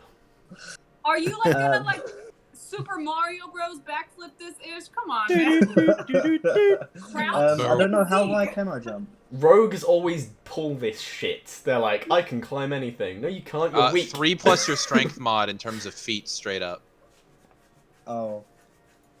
To be fair, he's super skinny anyway. Yeah. So it's not like he's pulling a lot. Athletics then. Yeah, athletics Instead of check. Oh, I wanted to use my new modifier. Sorry, acrobatics is not for climbing. Yeah, Okay. as someone alright, who does like real life rock climbing, it's very strength intensive. Yeah. All right. Well, it's 15 plus 2 for acrobatics. Okay, you managed to get on top of the building next to it. Do you want to try and get up to another floor? That was quite difficult for you. Yeah, I'll do it again. Okay, make me another athletics check. I want to get a. What if I run up the wall and then backflip? I'm just. You want to parkour it? I want to parkour. Parkour. Okay, just make a straight dex check. Parkour. Not an acrobatics. Make a straight dex check. Alright. That's 10 plus 4, 14. Okay. And make an acrobatics check. Yeah. Sorry, no, and make an athletics check. I keep doing that. Oh. Sorry. Keep getting you excited. Insert word athletics here. Yes. Oh no. That's 3 plus 2. It's 5. You managed to. You're currently hanging off. You can't quite pull yourself up. You can't do a chin up. You can either jump. You can either fall straight down 2 stories, or you can jump backwards onto the building you were just on. I wanna do a backflip You and backflips, my guy. You can backflip. You can push off the wall you're currently hanging off and backflip onto the building you were just on. I'll go back to the building I was just on. Okay. You're on top of a blacksmith right now. Okay, that's fine. I will keep watch from here.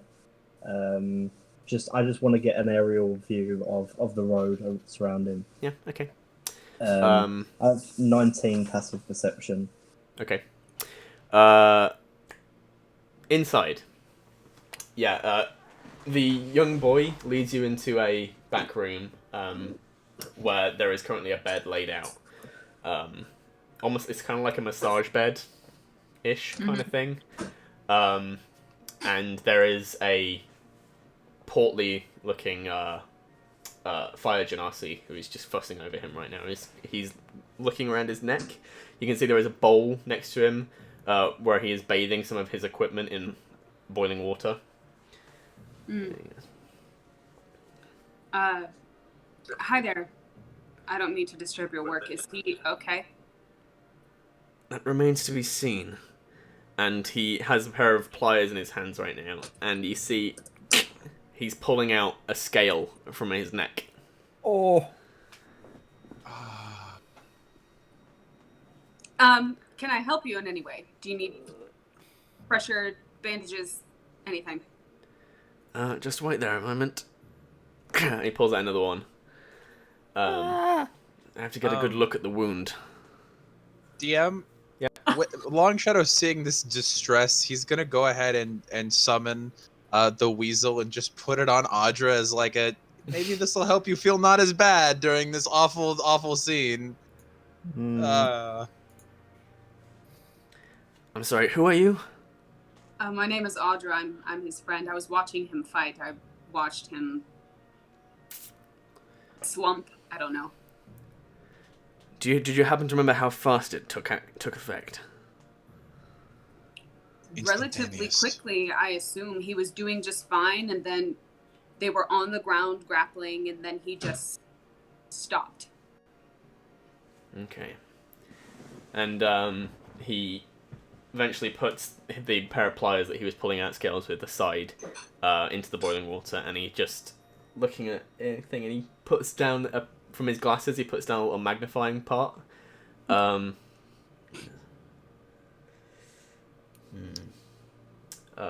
If you'd like to get a little bit of a look, are you trying? Yeah.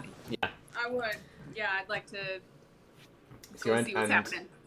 Yeah, you can see around the area where there's been it's like when you shave a dog after it's had to perform surgery on it. He needed to remove the scales to look at the skin underneath it where it was pierced, and the veins going off of it are currently black. Oh, Ooh. Jesus Christ. That's never good. That's a lot of damage. He pulls out of this small, glass rod, very, very skinny, and he just presses it a little bit, and a little bit of black liquid ekes out. Sir, may you please put some of that in this? And I just pull a quick He already has a vial from his pocket, and he was about to do the same thing, and he just puts it into the vial. Sorry. I know my craft, so. I apologize. It's been a very long day already. So it takes a little while where he's just performing various tests, and about an hour and a half goes by. If you guys don't want to do anything in that time. I mean, is Rook okay? Does he need healing? His breath is very, very labored. He is still breathing, but all you get is just the weakest breath. You have to go very close to him to tell. His eyes are completely unresponsive when you try those, and that's not great. I look at the fire genasi, and I'm. So you're his physician? Yes. Do you mind me asking your name? I am Kaiser. Kaiser. It's nice to meet you. I have a healing potion. I don't know if that will help. I don't believe so. This is not physical damage. This is poison. Fuck. Audra, perhaps we could go somewhere in the city and search for some sort of magical remedy. I hear there are different members of holy churches who might be able to heal something like this. A fine idea, but maybe best to wait until we have a better idea of what we're dealing with. Okay. So yeah, he's takes some time, performs a few more tests. That's what I meant. Like if you want to do something in the space, or if you wanted to talk to someone. Can I talk to the half-orc team? Sure. So, I hope you don't find this rude, but who are you? I'm Joff. I'm his sort of a squire. Okay. Gladiator squire. Well, not quite a squire because he's not a knight, but I you know, like I help him, and hopefully he'll teach and he teaches me to fight, and I look after his house and stuff. Okay. And where do you come from? Do you come from here? Yeah, I'm from Dok'Lorkar. I was apprenticed to a smith on this street, but I wasn't very good. So it picked you up, huh?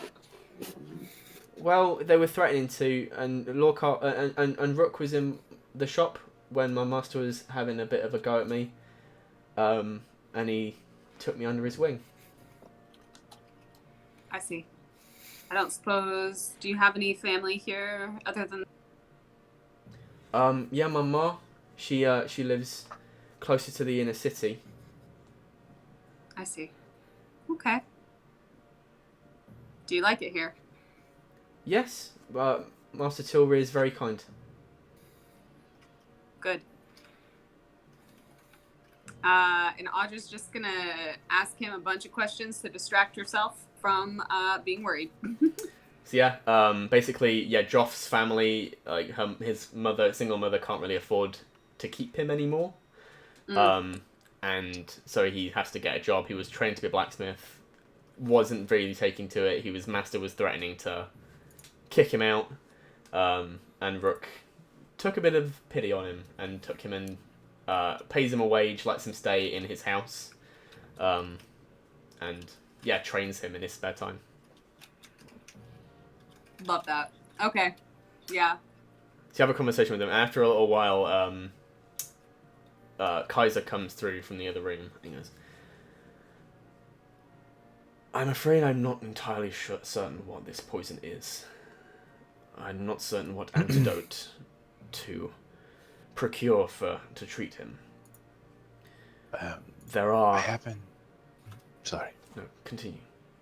I was going to say we happen to have recently made friends with an alchemist, as well as having access to quite a knowledgeable institution. Perhaps we might have a go at figuring out what it is? Perhaps. There are also, if there are ways of restoring divine magical means, but I'm not certain I know of any clerics within the city with enough skill.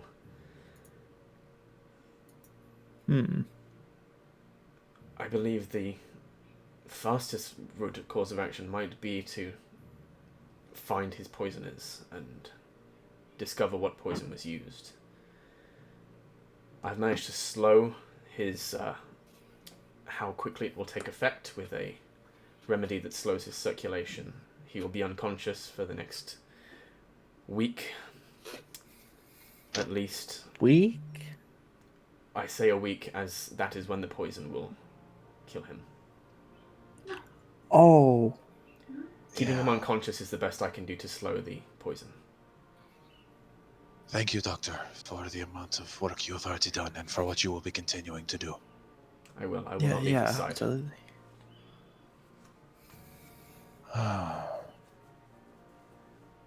Okay. Okay. We have a plan. Alright. Suppose Where the fuck is Jason? he's somewhere. He's Please tell me he's not outside stealing from a dying man. patrolling, I I am the think. knight. He's keeping watch. Man that? I'm going to talk to the physician and Joff both. Do either of you, has anything happened with Rook recently with, like, anybody threatening him, coming here, or being shady? Have you seen anyone? I do not spend much time with Rook unless he is injured. Joff's like, I don't think so. He's just been preparing for his fight with Welmer. He's been trying to get an audience with Will Durno, but besides that, he's been very focused on his fights at the moment. Okay. And he goes to Will Durno's house? Yes. Where is that? It's in a mansion in the inner city. Is it pretty, like, obvious? Yeah, sorry, and he gives you a specific address. I don't have all the streets named yet. Sorry, guys. Gotcha. 1642 Will Durno Street, obviously. No, he doesn't quite have his own street yet. Will Durno Street. Is it 46 Wallaby Way, Sydney? Yeah, totally. Yeah, he lives in the inner city, which is a it's basically it's old Lorkar. It's where it's old Dok'Lorkar. It's where the first city was built. It's surrounded by a large wall, and then Greater Dok'Lorkar was built around it. The city that you now know today. Joff, do you know, did he go to a particular bar or tavern, de-stress or hang out when he wasn't practicing with you? Just there's one at the end of this street. The Battlemaster's Inn. Okay. Battlemaster's Inn. Okay. Thank you. I turn to my group and I say, I know you had asked if it was something that we wanted to get involved in, but now I'm actually really worried. Do you mind if we go down this? Yeah, of course. This is what I signed on for. Okay. Well, we have the Battlemaster's Inn, we have Will Durno, and we have a bald water genasi whose skin is like mine. Fair enough. Do we want to take tonight and tomorrow to separate, search for information, reconvene, figure out what we know, try and find a source? Sure. I guess we use tonight as recon, and tomorrow we'll do other things. Yes. Yeah. Ground rules, if we are splitting up, do not engage anyone on your own. Contact each of us as soon as possible. How do we do that?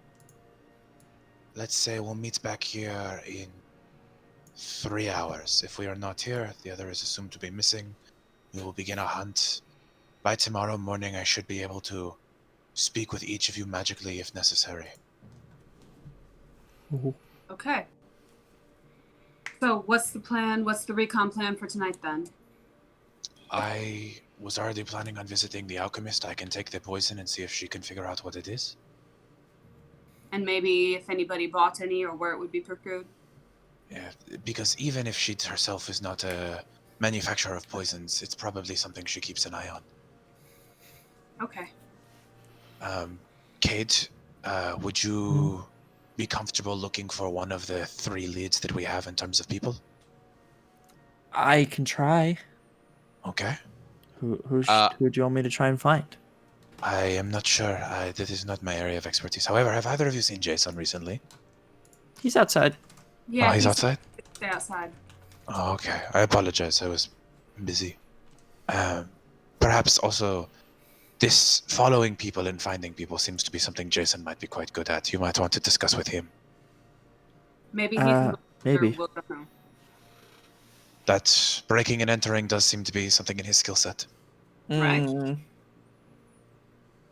Okay. As long as it doesn't involve, like, climbing a wall, he should be fine. Hey, that's meta. That's meta. No one saw that. But he's just backflipping his problems away. Kate, I'm going to try and find a bald water genasi. I'm probably going to start at the Battlemaster's Inn. Yeah, that sounds like a good idea. I don't think I should be trying to find someone like that. I'll go with you then. Okay. Okay. All right. I'll go tell Jason. All right. Break. And we split the party. We're splitting the motherfucking party. We're so smart, I'm guys. assuming that Audra's gonna pop Jason up. Jason's gonna offer to go to the house of the gladiator man. Yep. Figured that was the right job for you on our own. Brilliant. Be safe. Don't fight. Where the fuck am I going to fight this fucking champion, man? I'm just saying. Oh. Knowing you try. Really Jason, be nice to your sister. I'm super inconspicuous. No one notices me. Has anyone got the hood? I have a spare hood. I have one that I am wearing that is attached to my coat. So Here, no. I have my spare one. I took it off when we got here. Alright, I'm gonna put the hood on. You could say that I'm something of a creed of an assassin. What? I regret this already. I regret this. Brilliant. Go. I regret this. Muting Jason Vagrant. No longer friends with Jason Vagrant. Ending friendship. Don't want it. I get it. Kate has no idea. Kate's like, what? Huh? I don't get it. Don't assassinate him. I've been playing Black Flag recently. Oh my goodness. Oh god. Don't worry, I have knives. I'll just slip one into my sleeve. I have two. I can do it on both wrists. Can we talk about the fact that push daggers are illegal in California? Anyway. Anyway. Anyway. I'll take that as a no. Who wants to go first? Maybe the two of them, since both of you are going. That'll probably Yes. be the longest scene. So why don't you guys go first? Mhm. Okay. So, Cade and I are making our way to the Battlemaster's Inn. Okay. Yeah. So you head to the Battlemaster's Inn, and it is much less. It's not quite the same vibe as the Tuscan Horn and Tusk. It's much more. There's a lot of blacksmiths that are just coming off of a day's work, and we're just looking to relax. And there are a couple of like rowdy guys in armor that are causing a bit of a ruckus at the bar. Nothing like untoward. No. Yeah, it seems to be mostly that, and yeah, just a couple of people that live in the area. You're looking for the water genasi. Yes. Do I see any water genasi? I see one. Is it me? Yes. There don't seem to be any in this area. There's a few half-orcs, there's a fire genasi, and a couple of tieflings. Okay. Do I hear anybody speaking about the fight? Yeah, there's And what happened? yeah, make me a perception check.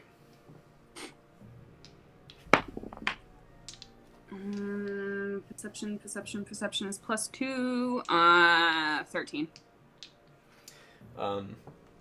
Yeah, there are a few people discussing the fights of the day. Rook's fight gets mentioned, and they're just like, oh, who'd want to rig a fight in such a stupid way?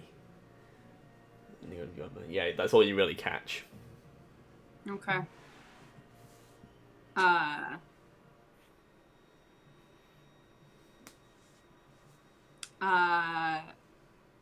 I'm gonna grab a drink at the bar, Okay. and I'm gonna go have a seat, and I'm gonna pull Cade next to me, and I'm gonna have a seat kind of in a general area where there are people kind of close-ish. Like, I'm not gonna go far away from people. Yeah. And I'm gonna look at Cade, and I'm just gonna say, do you hear anything? You notice anybody being weird? Can I perception check Yeah, make me a perception check. if I hear anything? No. What's You your know roll? why? Because that's my second natural one of the day, boys. No. This dice is going in dice jail. What's your what are your guys' passive perception? My passive? 13. 12. Wait, sorry. Passive. Yeah, 12. Okay. Over the course of the night, it stays pretty much the same. It gets a little bit rowdier as people are like getting a bit more drunk. Through it all, there is someone in the corner of the bar who is. Every now and then, you seem to catch them during a furtive glance, Audra's direction. They just dodgy. Yeah, they seem to just every now and then they just look over at Audra slyly. Okay. I'm going to. Is there a restroom or like a back room in this inn? Yeah, there's a area. It's like a door in. And there's a gap, and then there's the outhouse. Okay. Is that person in? Like, do I have to pass them to go that direction? They're kind of over at the front. So like, square room. If you went through the front door and then turned immediately right, you'd go to their table. So they're okay. Yeah, then in the far corner is the room, is the door out back. So you wouldn't have to go particularly close to them. Okay, I'm gonna look at Cade and I'm gonna say I'm gonna go to the bathroom. I'm gonna be back in 10 minutes. Okay. But I'm gonna see if they come with me. Okay. I can sneak out. Remember, I can turn invisible. Okay, so if I'm not back in 10 minutes, turn invisible and come get me. Okay. Cool. Okay. Great. And I'm gonna be like, oh my god, I gotta take a leak, and I'm gonna stand up and I'm gonna go to the bathroom. Okay. Cade, as you notice this, you notice this guy who is they're a purple tiefling, male purple tiefling, late 20s. As soon as Audra leaves, he relaxes. He just gets way more relaxed.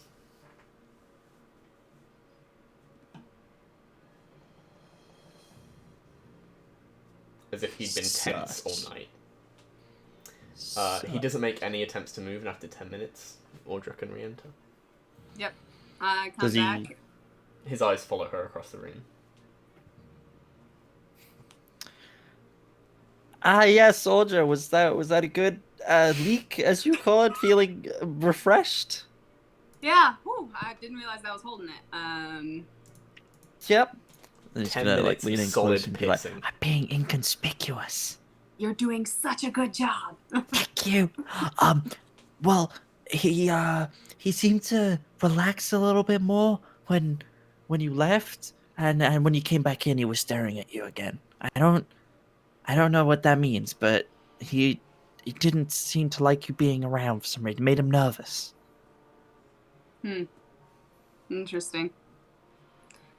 So, perhaps he has perhaps he knows of this other water genasi. I mean, it is a water genasi we're looking for, and you are a water genasi.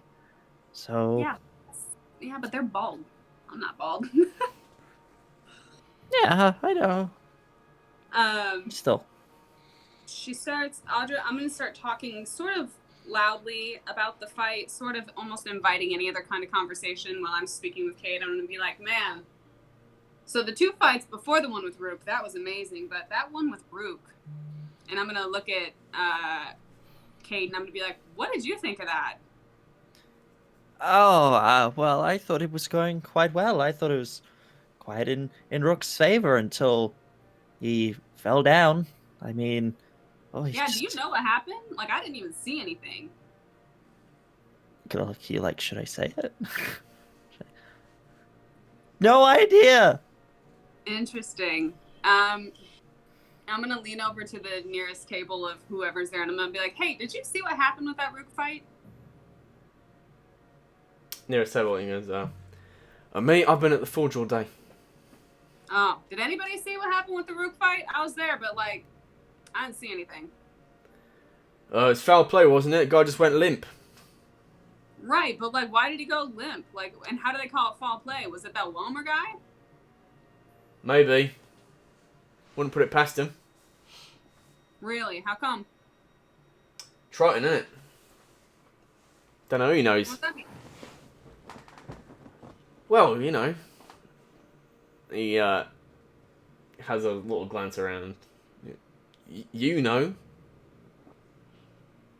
I don't know anything about Tritons. I haven't met one. What? Are you new around here? Yeah, kinda. What? There's the undertow, you know? Bro, listen, I don't know. And I was like, do you mind? And I hop up and I sit down at the table. Okay. What about it? He goes, well, the undertow, they're, I don't know a lot about them. They're a crime gang. Here in Lorkar? Yeah, they operate out of the sewers. So they're mostly, you know, like you, the water people that can breathe underwater.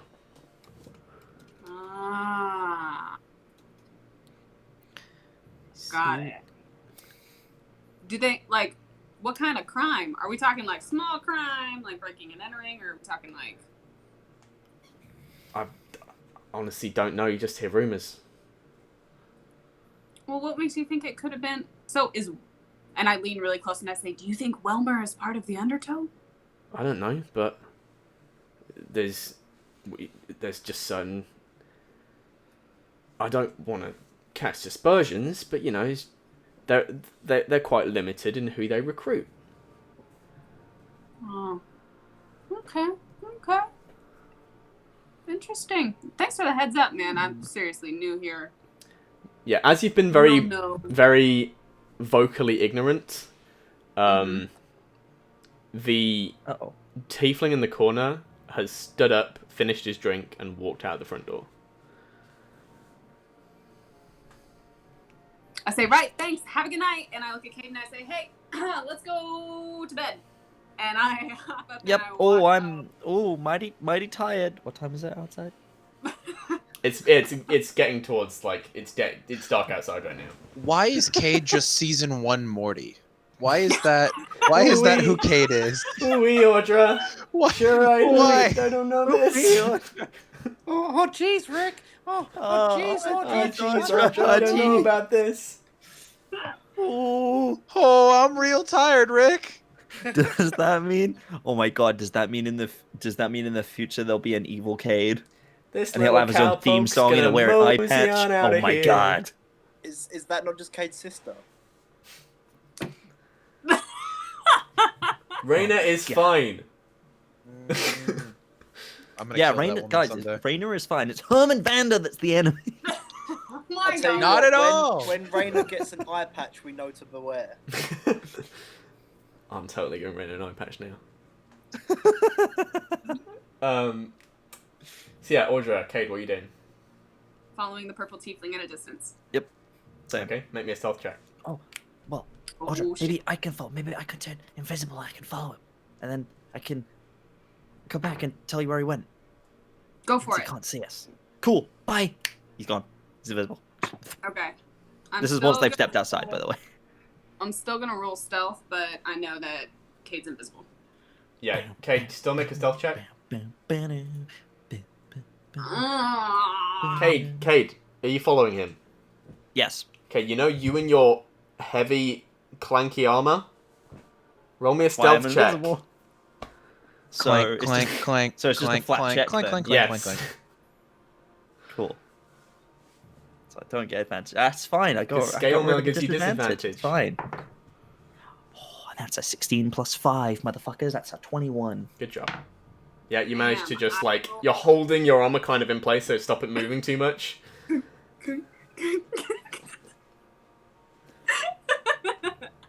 I rolled a 15.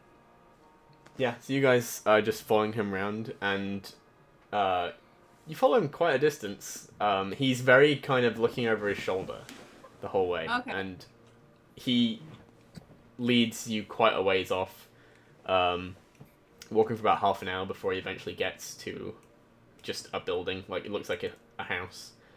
And he just goes inside. I watch through the windows. What's he doing? I'm gonna keep walking past the house. Okay. To the window. You head to the windows. Inside, it's, you know, quite a basic place. It's 2 rooms, like one living space with a small kitchen, and then in the back room is what looks to be a bedroom, and then you stay there looking for a couple minutes, and then you're a bit shocked as you just come face to face with him. He seems to be looking straight through you, and he closes the curtains. But for a split second, you forget you're invisible, and you thought the jig was up. I like duck down, and I'm like, oh, yeah, I'm fucking invincible.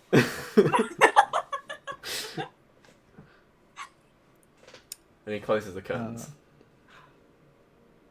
I want to take note of where it is, where this house is, so we know where to find him in the future if he's Okay.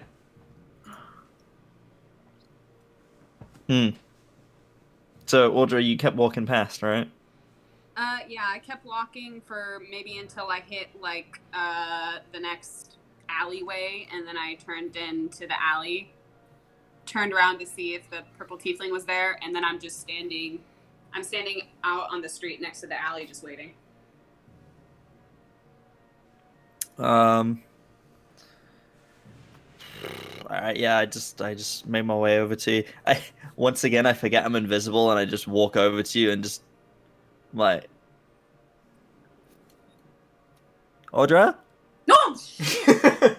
Oh my god! Audra jumping scares him. He's like, ah! He's still invisible. Cade? Yes? Okay, Jesus! No, Cade. Who's Jesus? Oh. Who is Jesus? You know, I don't know. It's just something I heard one time. It's my Maybe. Oh my god. Maybe it was him. Maybe he's the one who poisoned Rook. Maybe it was this Jesus you're speaking of. Nah, Jesus is the wizard who canonically invented the ring of water walking, obviously. Duh. Very clearly. He's a transmutation wizard. Oh my god. So Like, now we have Man-Bat and Jesus. Yeah, turning water into wine, turning bread into fish and stuff. I want that comic book, Man-Bat and Jesus. The crime-fighting duo. Oh my Forget god. Robin. Audra's Audra at one point just, like, reaches her hand out and is like, alright, are you... That's my face. Okay, hey. So where'd he go? Was he... He What just happened? went into his house. I thought he'd seen me at one point because he came to the window and just looked straight at me, and I dug down, but then I remembered I'm invisible. Yeah, Oh wait, I'm still. Snaps comes back out of invisibility. Jesus. Again. Sorry, I forget. Oh, yeah. Okay. Noted. You didn't hear anything. You just saw him in his house in the window. Yeah, he seemed just like a regular old tiefling, just living his life. What did his house look like? Housey. It's fairly poor.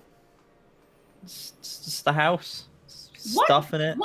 What district are we in? Are we, like, kind of close, kind of far? You walked away for about half an hour. You're heading more towards the outskirts where, like, because the city is growing all the time. Mm-hmm. This is one of the newer places that aren't quite as nice. Okay. It's not like a slum. Mm. It's just there are some nice ones nearby. There are some poor things. He's not destitute, but he's just seems to be on the harder side of life. Gotcha. Okay. Well, we heard about the undertow. There's a sketchy purple. Yeah. Sketchy purple tiefling. What if we tried to find the undertow? I think that would be a good idea. Come on, Cade, let's start walking. And I'm gonna take one street down so that we don't walk directly past his house again. Okay. And keep going. And we're gonna go back to the plate. We're gonna go back to Rook. Said we were Shadow and Jason. Okay, so you Dope. head back to Rook's with the information you've got. A possible lead. This shadowy organization called the Undertow. Mm-hmm. And that's where we're going to leave it for this week. Okay. We've reached our time of 12:30. Holy shit, we have already gone. And we're going to come back to this next week. For all those answers next Saturday. I hope no one is going to be ill or anything like that. Yeah. Hope so. Jason's gonna break into a building. Yeah. Jason's gonna I'm keep gonna go reading have a his book 5-minute and not cause conversation with an old trouble. woman. Yeah, I hope you all enjoyed that. All the audience and all the players. Yeah. And join us again next week. Hell Also, this yeah. Thursday for Two Mr. V with our lovely Hex Jason as the guest. That guy. He's gonna be great. That's always an I'm awesome poking you in the show. face. I'm poking you.